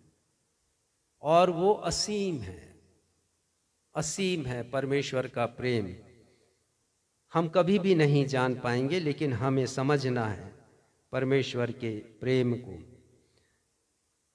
एक पद निकालिए, बहुत अच्छा ये पद है, मैं चाहूंगा कि ये पढ़ा जाए। रोमियो 5वां अध्याय और 5वां पद का दूसरा हिस्सा। क्योंकि पवित्र आत्मा जो हमें दिया गया है, उसके द्वारा परमेश्वर का प्रेम हमारे मन में डाला गया है। हाँ, फिर से पढ़िए। क्योंकि पवित्र आत्मा जो हमें दिया गया है, उसके द्वारा परमेश्वर का प्रेम हमारे मन में डाला गया। देखिए, हमारे हृदय में डाला गया। मन यानी हृदय। क्या डाला गया है? परमेश्वर का प्रेम। मैं क्या बता रहा हूं? प्रेम परमेश्वर का स्वाभाविक गुण है, एट्रीब्यूट है परमेश्वर का। उस प्रेम को परमेश्वर ने पवित्र आत्मा के द्वारा हमारे हृदय में डाला है। और यदि वो प्रेम हमारे हृदय में नहीं है तो परमेश्वर से हम विनती करें कि परमेश्वर वो प्रेम मुझे दे दीजिए, ताकि मैं लोगों को वैसे देख सकूं जैसे आप देखते हैं। मैं उनके साथ ऐसा व्यवहार कर सकूं जैसे आप करते हैं। ये है वो प्रेम। तो ये प्रेम हमारे हृदय में डाला गया है। प्रभु यीशु मसीह ने अपनी बुद्धिमता से विश्वास के स्थल पर प्रेम शब्द का चयन किया, क्योंकि प्रेम ही क्रियाशील विश्वास की धड़कन है। कितने अच्छे शब्द हैं। प्रेम, क्रियाशील विश्वास, अर्थात एक्टिव फेथ कि यदि कोई हार्ट बीटिंग है तो वो कौन है? प्रेम है। तो यदि हार्ट बीट नहीं रहेगा तो विश्वास भी नहीं रहेगा। यदि प्रेम ठंडा हुआ तो विश्वास ठंडा हो जाएगा। यदि प्रेम मर गया तो विश्वास भी मर जाएगा। तो उसे हम ठंडा नहीं होने दें, उसे हम निष्क्रिय नहीं होने दें। अंतिम बात मैं बताऊंगा इस संदर्भ में। प्रथम बिंदु पर अपन विचार कर रहे हैं ना कि प्रेम क्यों श्रेष्ठ है। अंतिम बात यह है कि विश्वास करना मानवीय गुण है। जरा समझिएगा, थोड़ी गंभीर बात है। विश्वास हम करते हैं, परमेश्वर विश्वास नहीं करते। आपको अजीब लगेगा। विश्वास हम करते हैं लेकिन परमेश्वर विश्वास नहीं करते। तो क्या करते हैं? परमेश्वर विश्वास योग्य परमेश्वर है। जय मसीह की। हमारा परमेश्वर फेथफुल गॉड है, विश्वसनीय परमेश्वर है, भरोसेमंद परमेश्वर है। ये परमेश्वर का गुण है। लेकिन परमेश्वर विश्वास क्यों नहीं करते हैं? ये 11:1 में लिखा है, इब्रानी की किताब 11:1, और हमें स्मरण होना चाहिए वहां क्या लिखा है। वहां लिखा है, विश्वास आशा की हुई वस्तुओं का निश्चय, अनदेखी वस्तुओं का प्रमाण है। तो परमेश्वर के लिए कोई भी चीज अनदेखी नहीं है। अनदेखी किसके लिए? मेरे लिए, आपके लिए। यदि कोई व्यक्ति मुझसे 5,000 रुपए मांगे और कहे कि 1 महीने के बाद मैं आपको दे दूंगा, तो मैं विश्वास करूंगा कि वो व्यक्ति 1 महीने के बाद मुझे पैसा दे देगा। और जब मैं उसको पैसा दूंगा तब मेरे मन में वो एक तस्वीर बनेगी कि 1 महीने के बाद वो आया और उसने मेरा ऋण चुकता किया है। होता है कि नहीं बताइए? अनदेखे पर हम विश्वास करते हैं, जिसे हमने देखा नहीं लेकिन हम विश्वास करते हैं। परंतु परमेश्वर के लिए कुछ भी अनदेखा नहीं। एक पद निकालिए तब आप समझेंगे। इब्रानी की किताब उसका 4था अध्याय और 13वां पद। इब्रानी 4था अध्याय और 13वां पद पढ़िए। सृष्टि की कोई वस्तु उससे छिपी नहीं है। देखिए, सृष्टि की कोई भी वस्तु परमेश्वर से छिपी हुई नहीं है। और वरन जिससे हमें काम है उसकी आंखों के सामने सब वस्तुएं खुली और प्रकट। जो हमारे लिए अनजान है, भविष्य हम नहीं जानते, वो परमेश्वर के सामने खुली और बेपरद है। इसीलिए विश्वास शब्द परमेश्वर के लिए, परमेश्वर के वचन के लिए उपयुक्त नहीं है, लेकिन उपयुक्त ये है कि परमेश्वर का गुण विश्वास योग्यता का गुण है, फेथफुलनेस का। परमेश्वर का गुण भरोसेमंद का गुण है। ये पुराने नियम में हम भरोसे को पढ़ते हैं, अर्थात ट्रस्ट वर्दी वो परमेश्वर हैं। तो ये जो स्वभाव है परमेश्वर का प्रेम करने का, तो जैसे हमने देखा कि प्रेम करना परमेश्वर का स्वभाव उन्होंने हमें दिया है, उसी प्रकार परमेश्वर की विश्वास योग्यता हमारे हृदय में भी पवित्र आत्मा ने डाला है कि बाइबल का परमेश्वर विश्वास योग्य परमेश्वर है। तो ये 5 बातें मैंने बताई हैं और मैं समझता हूं कि आप सभी ने अच्छी तरह समझ लिया होगा कि हमारे पवित्र शास्त्र बाइबल में प्रेम का स्थान विश्वास से श्रेष्ठ है, विश्वास से ऊंचा है। अब हम दूसरे बिंदु पर मनन करेंगे। दूसरी बात यह है कि वे कौन से ऐसे कारण हैं जिसके फलस्वरूप अंत के दिनों में प्रेम ठंडा हो जाएगा। क्योंकि यीशु ने तो कहा अधर्म के बढ़ने से, तो भाई अधर्म में बहुत सी बातें हैं, बहुत सी बातें हैं अधर्म में। वहां स्पष्टीकरण नहीं दिया प्रभु यीशु मसीह ने, लेकिन पवित्र आत्मा ने उसे प्रकट किया संत पौलुस प्रेरित को। और ये बाइबल की विशेषता है कि प्रत्येक बातों को, प्रत्येक प्रश्नों का उत्तर कहीं ना कहीं हमें मिलता है। तो अधर्म से हम क्या समझते हैं? संत पौलुस प्रेरित ने 2 तीमुथियुस 3 अध्याय 1 से 5 पद में बड़े विस्तार से बताया है। 19 कारण बताए हैं जिनके फलस्वरूप जो प्रेम है वो ठंडा हो जाएगा। तो हमें सावधान पहले से कर दिया है प्रभु यीशु मसीह ने कि हम भरमाने वाली बातों पर नहीं आए, सावधान हो जाएं 19 बातों के द्वारा। और हम प्रेम को ठंडा होने ना दें। तो प्रेम में 15 गुण बतलाए गए हैं। कहां पर? आज जो पढ़ा गया ना पाठ, 1 कुरिन्थी 13 4 से 7, और तीमुथियुस को तो हम पढ़ चुके हैं पिछले रविवार को, जिसमें 19 कारण बताएं। लेकिन 1 कुरिन्थियों 13 अध्याय 4 से 7 पद में हम प्रेम के 15 गुणों के बारे में पढ़ते हैं। तो उपरोक्त दोनों संदर्भों को ध्यान में रखते हुए हम प्रेम के केवल 7 गुणों के ऊपर आज चर्चा करेंगे।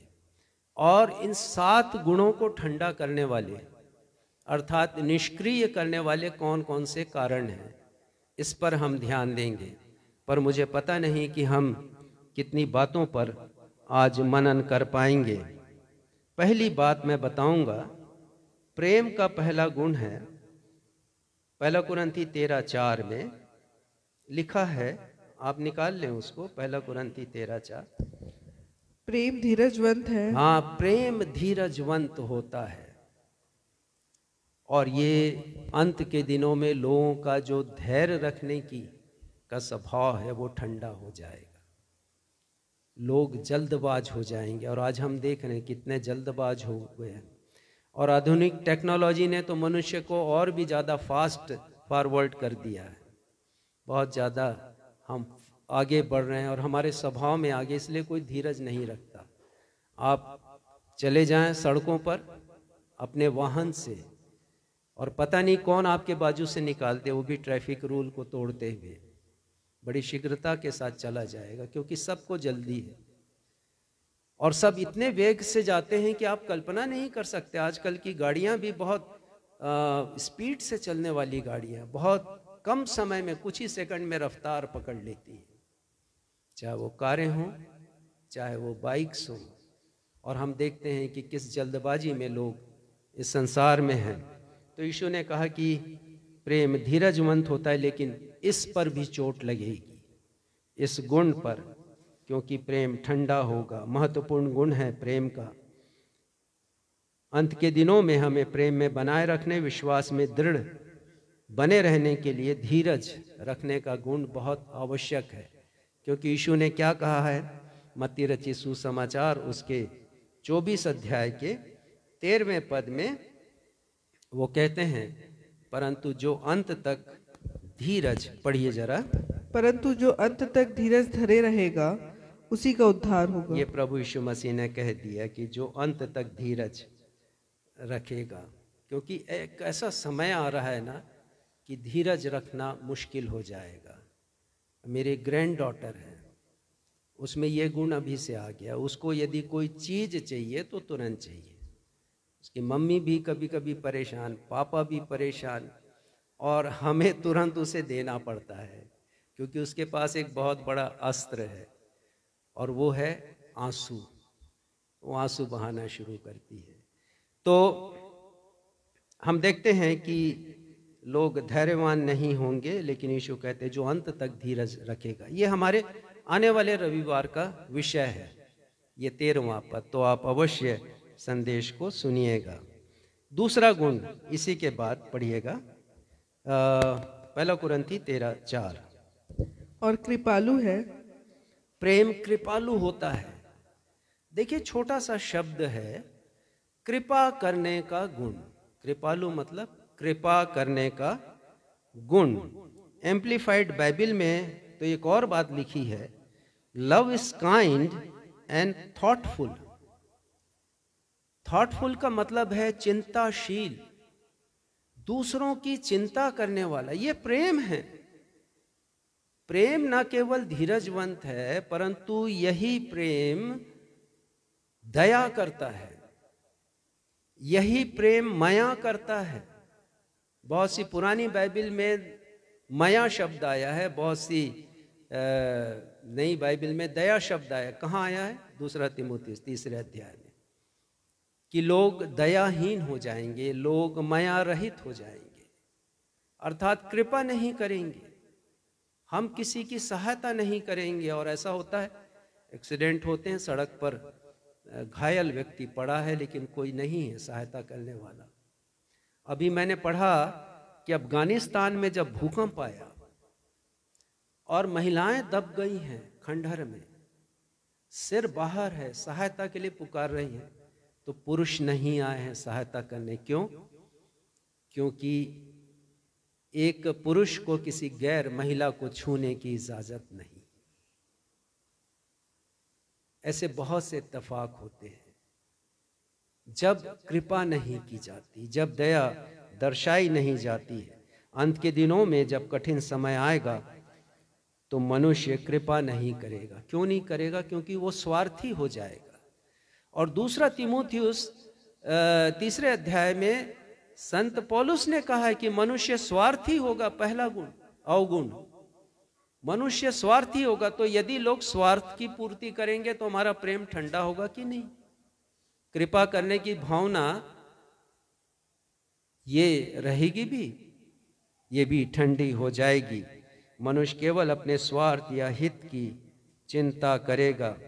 मनुष्य सेल्फ फोकस्ड होगा, अर्थात आत्म केंद्रित। और एक और शब्द एम्प्लीफाइड बाइबल में आया है इसके लिए, नार्सिस्टिक, जिसका मतलब होता है कि दूसरों की चिंता नहीं करने वाला मनुष्य। तो कृपा नहीं करेगा कोई, एक दूसरे के ऊपर दया नहीं करेगा, और इसलिए प्रेम ठंडा हो जाएगा। सामरी व्यक्ति का जो दृष्टांत प्रभु यीशु मसीह ने बताया हम सबके सामने है। ये तो 2000 वर्ष पुरानी घटना है। लेवी भी कतरा कर चला गया और याजक भी कतरा कर चला गया। किसी ने दया नहीं की, कंपेशन नहीं किया, तरस नहीं खाया। पर एक व्यक्ति आया है वहां पर, कहना चाहिए सामरी व्यक्ति घायल नहीं पड़ा है, दूसरा व्यक्ति घायल पड़ा है। एक मनुष्य है, वो कोई भी हो सकता है, पर सामरी व्यक्ति ने उसकी चिंता की है, क्योंकि कृपा था उसके मन में, दया की भावना थी। 2 तीमुथियुस 3 अध्याय के 4 पद में हम पढ़ते हैं। हम पढ़ेंगे नहीं क्योंकि बहुत सी बातें लिखी हैं, मैं आपको समझा दूंगा। लोग अपने स्वार्थ की पूर्ति के लिए परमेश्वर को नहीं, सुख विलास को और वैभव पूर्ण जीवन शैली को पसंद करेंगे। अंत के समय में चौथा पद पढ़ ही दीजिए यदि आपने निकाला है, नहीं तो मैं उसे पढ़ देता हूँ। दूसरा तीमुथियुस 3 अध्याय 4 पद। विश्वासघाती, ढीठ, घमंडी और परमेश्वर के नहीं वरन सुख विलास ही के चाहने वाले हों। सुख विलास के चाहने वाले हैं ना, परमेश्वर से भी वो स्वार्थ की प्रार्थना करेंगे, परमेश्वर को चाहेंगे नहीं। पर परमेश्वर से यदि कुछ चाहेंगे भी तो केवल सुख विलास की वस्तुएं और वैभवपूर्ण जीवन शैली को ऐसे लोग पसंद करेंगे। और आज के बहुत से प्रचारक तो आग में घी डालने का काम कर रहे हैं। आप उनके संदेश में सुन लीजिएगा, ये जो गंभीर बातें हैं जिसका ज्ञान होना चाहिए, अंत के दिनों में जो हमारी सहायता करेंगे उनके में कभी नहीं होता। वो तो दुनिया भर की आशीष देने की बात शुरू करते हैं और ऐसे प्रभावशाली संदेश देते हैं कि हर कोई जो है प्रभावित हो जाए, और भीड़ आती है और उनका स्वार्थ ये है कि उनको धन मिलता है। बहुत धनी हो गए हैं। मैं जब उनके लिबास देखता हूँ, एक भविष्यवक्ता है, उसके लिबास देखता हूँ तो मैं चौंक जाता हूँ। स्वार्थ से परिपूर्ण मिनिस्ट्री भी हो गई है। प्रभु यीशु मसीह का यह कहना है कि हमारा स्वार्थ तब खत्म होता है जब हम त्याग करते हैं, सेक्रीफाइस करते हैं, और त्याग पूर्ण रीति से होता है। एक पद हमने पढ़ा था, आज नहीं पढ़ेंगे, लूका 14 उसका 33वां पद। प्रभु यीशु मसीह ने भी एक धनवान से जब उनकी मुलाकात हुई तो उन्होंने कहा धनवान से कि तू अपना सब कुछ दे दे, पहले त्याग करना तो सीख, फिर अनंत जीवन की बातें करना। जो कुछ तेरे पास है सब कुछ तू दे दे कंगालों को, त्याग कर। लिखा है कि वो उदास होकर चला गया प्रभु यीशु मसीह के सामने में। अनंत जीवन को पाना नहीं चाहा, लेकिन जो कुछ था उसे उसने खोना नहीं चाहा। तो ये स्वार्थ नहीं होना चाहिए, लेकिन संत पौलुस कहते हैं कि लोग बहुत स्वार्थी हो जाएंगे। लोग मतलब के लिए परमेश्वर की उपासना, आराधना, स्तुति करेंगे। एक पद निकालिए, और मुझे ये पद बहुत पसंद है, फिलिपियों 2:21। फिलिपियों 2:21 में संत पौलुस लिखते हैं, हमारे लिए भी बहुत जरूरी है इसे पढ़ना। क्योंकि सब अपने स्वार्थ की खोज में रहते हैं, ना कि यीशु मसीह की। देखिए, यही जमाना आ जाएगा, लोग अपने स्वार्थ की खोज में रहेंगे, ना कि यीशु मसीह की। ना ही यीशु मसीह को वो पसंद करेंगे, चाहेंगे लोग। कितनी सही बातें लिखी हैं। सब कोई अपने स्वार्थ की खोज में, स्वार्थ को ढूंढ रहे हैं। हम इस कदर से स्वार्थी हो जाएंगे। प्रभु यीशु मसीह ने क्या कहा लूका 6:36 में, दयावंत बनो, कृपा करो, दया करो, चिंता करो एक दूसरे की। ये प्रभु यीशु मसीह का कहना है। क्यों? क्योंकि तुम्हारा पिता भी दयावंत है, उनका कहना। दूसरी बात के ऊपर हम आएंगे। ये तीसरी बात है, प्रेम का तीसरा गुण है। 1 कुरिन्थी 13 अध्याय के 4 ही पद में, प्रेम अपनी बड़ाई नहीं करता और फूलता नहीं।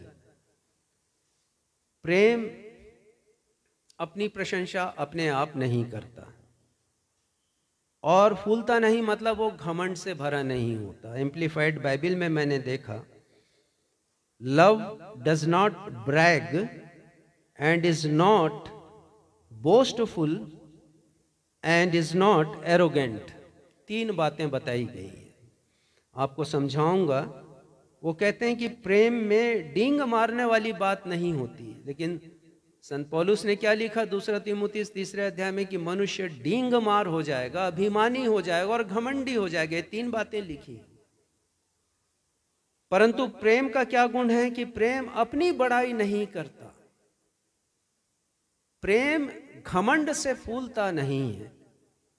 परंतु ये जमाना हम देख रहे हैं कि कैसे लोग आत्म प्रशंसा करने वाले हैं, अपने मुंह से कैसी अपनी बड़ाई ठोकने वाले, अपने हैसियत का कैसा बखान करने वाले लोग हैं। जो हैं नहीं वो प्रदर्शित करने वाले लोग, इस संसार में हम देखते हैं, और ये बातें प्रेम को ठंडी करेंगी। तो मनुष्य डींग मार हो जाएगा, इसके बारे में मैंने आपको और बातें बताई थी 2 हफ्ता पहले। तो आपको यदि स्मरण होगा 14 तारीख का संदेश, 14 सितंबर का, तो आप सुन लीजिएगा कि उसमें बहुत सी बातें मैंने आपको बताई हैं कि मनुष्य डींग मार हो जाएगा, अभिमानी हो जाएगा, घमंडी हो जाएगा, और बहुत से बाइबल के रेफरेंस भी हैं। प्रेम का चौथा गुण है 1 कुरिन्थी 13:5, और वहाँ लिखा है प्रेम अपनी भलाई नहीं चाहता। एम्प्लीफाइड और NIV बाइबल में लिखा है love is not self seeking, अपने स्वयं की भलाई नहीं चाहता है, इसका मतलब है दूसरों की भलाई चाहता है। संत पौलुस प्रेरित ने लिखा है 2 तीमुथियुस 3 अध्याय के 2 पद में कि अंत के दिनों में मनुष्य लोभी हो जाएंगे, self seeking, lovers of money, और भी बहुत सी बातों के प्रेमी अंत के दिनों में हो जाएंगे। लोभी व्यक्ति की विशेषता ये है कि वो लेना जानता है, देना नहीं जानता। उसमें प्रेम नहीं रहता। क्यों नहीं रहता? क्योंकि प्रेम देना जानता है, लेना नहीं जानता। इसीलिए प्रभु यीशु मसीह ने कहा, और जो कहा उसको संत पौलुस ने कहा है प्रेरितों के काम 20वें अध्याय में, कि लेने से देना धन्य है।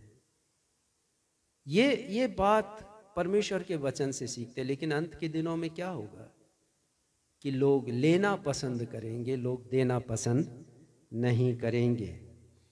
तो बहुत सी बातें हैं इसमें, मैंने बताया था आपको बहुत सी बातें, और आप यदि 14 नवंबर के संदेश को सुने तो बहुत सी बातें प्रकट हो जाएंगी। ठीक, 14 सितंबर 5वीं बात मैं बताऊंगा और संदेश को समाप्त करूंगा। मैं मेरे को 2 बातें और बतानी थी, लेकिन अनुमति नहीं दे रहा है समय, और मैं जानता हूं कि आप लोग का जो कंसंट्रेशन है उसकी भी एक सीमा होती है। तो इसलिए मैं 5वां गुण बताकर समाप्त करूंगा। बाकी जो मैं बता रहा हूं उसको उसी के अनुसार आप पढ़िए। 1 कुरिन्थी उसका 13 अध्याय 4 पद से आगे, और 2 तीमुथियुस 3 अध्याय 1 पद से आगे, तो आप समझ जाएंगे कि अंत के दिनों में क्या क्या बातें ऐसी होंगी जो प्रेम को ठंडा करेंगी। तो प्रेम को ठंडा करने का जो कारण है उसे हम देखेंगे। प्रेम की खासियत क्या है? 1 कुरिन्थी 13:5 में लिखा है प्रेम कुकर्म से अर्थात बुराई से या बुराई के कामों से आनंदित नहीं होता, और आगे लिखा है परंतु सत्य से आनंदित होता है। प्रेम का यह गुण अंत के दिनों में ठंडा पड़ जाएगा, निश्चित जानिए। क्यों बढ़ जाएगा? क्योंकि संत पौलुस लिखते हैं, फिर से बोलूं, 2 तीमुथियुस 3 अध्याय 2 पद में कि मनुष्य अपवित्रता का जीवन जिएगा। जो पवित्रता है जीवन में होनी चाहिए, वो पवित्रता समाप्त हो जाएगी। 5वां पद पढ़िएगा, चलिए 2 तीमुथियुस 3 अध्याय 5वां पद। वे भक्ति का भेष तो धरेंगे पर उसकी शक्ति को ना मानेंगे। हाँ, भक्ति का भेष रखने वाले बहुत से लोग हैं, पर उसकी शक्ति, मतलब शक्ति क्या है? पवित्रता है। भक्ति की शक्ति है पवित्रता। लिखा नहीं है लेकिन आपको समझा रहा हूं। भक्ति की शक्ति या सामर्थ्य उसकी पवित्रता में है। प्रभु यीशु मसीह ने इसी पर बहुत जोर दिया है। उसको नहीं मानेंगे, इसका मतलब क्या है कि लोग आडंबर का जीवन जिएंगे, लोग ढोंगी हो जाएंगे, लोग हिपोक्रेट्स हो जाएंगे। तो इस प्रकार के लोग हम देख रहे हैं अंत के दिनों में हमें दिखाई देंगे। बहुत से लोग हैं भक्ति का भेष रच लिया है, लेकिन जीवन में जो पवित्रता होनी चाहिए वो पवित्रता दिखाई नहीं देती। और हम देखेंगे मसीह लोगों के बारे में भी कि बुरी बातों में वो आनंद को ढूंढेंगे और ढूंढ रहे हैं। सोच रहे हैं कि इसी में ही जीवन का मजा है, झूठी बातों से प्रीति रखेंगे, आडंबर से परिपूर्ण जीवन जिएंगे और अपवित्रता से पूर्ण उनका जीवन दिखाई देगा। तो अपवित्रता आ गई है, बोलचाल में अपवित्रता आ गई है, व्यवहार में अपवित्रता आ गई है, व्यक्तिगत जीवन में। देखिए एक पद निकालिएगा, इब्रानी 12:14 उसका दूसरा हिस्सा। अपवित्रता आ गई है आत्मिक जीवन में, अपवित्रता आ गई है मिनिस्ट्री वर्क में, प्रचार के कार्यों में। जैसा मैंने बताया भक्ति का भेष रखेंगे लेकिन उसकी जो शक्ति पवित्रता की होती उसका पालन नहीं करेंगे। और चर्च में भी हम देख रहे हैं कि चर्च में लोगों के मध्य में पवित्रता तब तक है जब तक वो चर्च में बैठे हैं। बाहर निकलेंगे तो फिर उनकी मन मर्जी की चलती है और अपवित्र जीवन वो जीने लगते हैं। देखिए क्या लिखा है, पवित्रता हमारे लिए कितना जरूरी है। इब्रानी 12:14 पद उसका दूसरा हिस्सा। और उस पवित्रता के खोजी हो जिसके बिना कोई प्रभु को कदापि ना देखेगा। हाँ, हमें उस पवित्रता का खोजी होना है जिसके बिना, क्या लिखा है, जिसके बिना कोई प्रभु को कदापि ना देखेगा। कदापि मतलब कभी भी नहीं, इतनी आवश्यकता है। और ये प्रेम का गुण है, प्रेम पवित्र होता है। लेकिन अंत के दिनों में अपवित्र लोग आएंगे, अब पवित्रता का जीवन लेकर जिएंगे। तो आज के वचन के द्वारा परमेश्वर पिता हम सबों को आशीषें दे और हमें सामर्थ्य दे परमेश्वर पिता कि हम अंत के दिनों में जो प्रेम के गुण हैं जिसे हमने देखा है, आज 5 गुण, 6वां और 7वां भी बता दूं। प्रेम का 6वां गुण है प्रेम अनरीति नहीं चलता। बहुत प्यारा इसकी व्याख्या भी है, बहुत प्यारी व्याख्या है और हम देखेंगे कभी आगे। और 7वां गुण है प्रेम सब बातें सह लेता है। आप अवश्य इस पर मनन करना, आपको होमवर्क मैं दे रहा हूं। तो आइए हम सब अपने स्थानों पर खड़े हो जाएं और जो गीत हमने प्रारंभ में गाया उसे फिर से गाएं। उसके तीसरे पद को, मेरे गीत हैं यीशु मसीह के लिए, तुम भी गाओ मैं गाता हूं। और तीसरा पद कहता है उद्धार हमारा आज भी है। जी हाँ प्यारे भाइयों और बहनों, उद्धार हमारा आज भी सभी के लिए उपलब्ध है यदि हम जीवित प्रभु को स्वीकार करें। तो गीत की इन पंक्तियों के साथ हम अपना समर्पण भी परमेश्वर पिता को करें।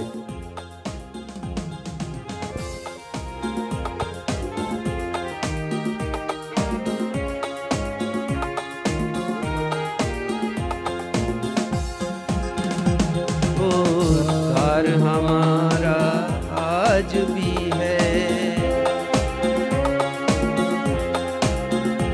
जीवित प्रभु को स्वीकार करो। लाओ ईमान मसीहा पर, उसका तुम अंगीकार करो। जो इस दुनिया का उजाला है, चंगाई देने वाला है, मैं उसकी राह दिखाता हूँ। मेरे गीत है यीशु मसीह के लिए, तुम भी गाओ मैं गाता हूँ। जो अल्फा और ओमेगा है, उसका मैं वचन सुनाता हूँ। मेरे गीत है यीशु मसीह के लिए। आइए प्रार्थना में जाएं और आशीष ग्रहण करें। ये हमारे पिता, हम आपको हृदय से धन्यवाद देते हैं। पवित्र आत्मा के द्वारा आपने बहुत से गूढ़ भेदों को हम पर प्रकट किया। और आज हमने सीख लिया कि यदि प्रभु यीशु मसीह ने विश्वास के स्थान पर प्रेम शब्द का प्रयोग किया तो क्यों किया है। हमारे मन की अनेक दुविधाओं को, शंकाओं को आपने मिटाया है, हमारे प्रश्न का उत्तर आपने दिया है। पवित्र आत्मा की सहायता से धन्यवाद देते हैं। और हमने उन बातों की ओर भी गौर किया है जो अंत के दिनों में प्रेम को ठंडा करेंगी। हमारी प्रार्थना पिता ऐसे कारण को हम अपने आप पर हावी ना होने दें। उन्हें दीजिए कि हम प्रेम में स्थिर रहें, विश्वास में दृढ़ रहें, धीरज को हम थामे रखें। हम धन्यवाद देते हुए अपनी इस प्रार्थना को आपके बेटे यीशु के नाम से मांगते, सुनिए, ग्रहण कीजिए। आमीन। आशीष वचन ग्रहण कीजिएगा। इसलिए अब हे प्रभु भक्तों, अपने विश्वास पर दृढ़ता से स्थिर रहो और जो बातें आज आपने वचन से सीखा है उन्हें थामे रखो।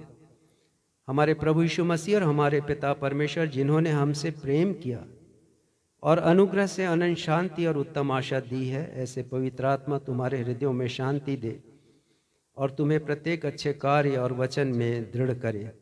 अब हमारे अद्वैत पिता परमेश्वर का प्रेम, हमारे उद्धारकर्ता प्रभु यीशु मसीह का अनुग्रह और शांतिदायक पवित्र आत्मा की सहभागिता हम में से प्रत्येक के साथ अब से लेकर हमारे उद्धारकर्ता प्रभु यीशु मसीह के दूसरे आगमन तक हमेशा बनी रहे। हम सब कहें आमीन। जय मसीह।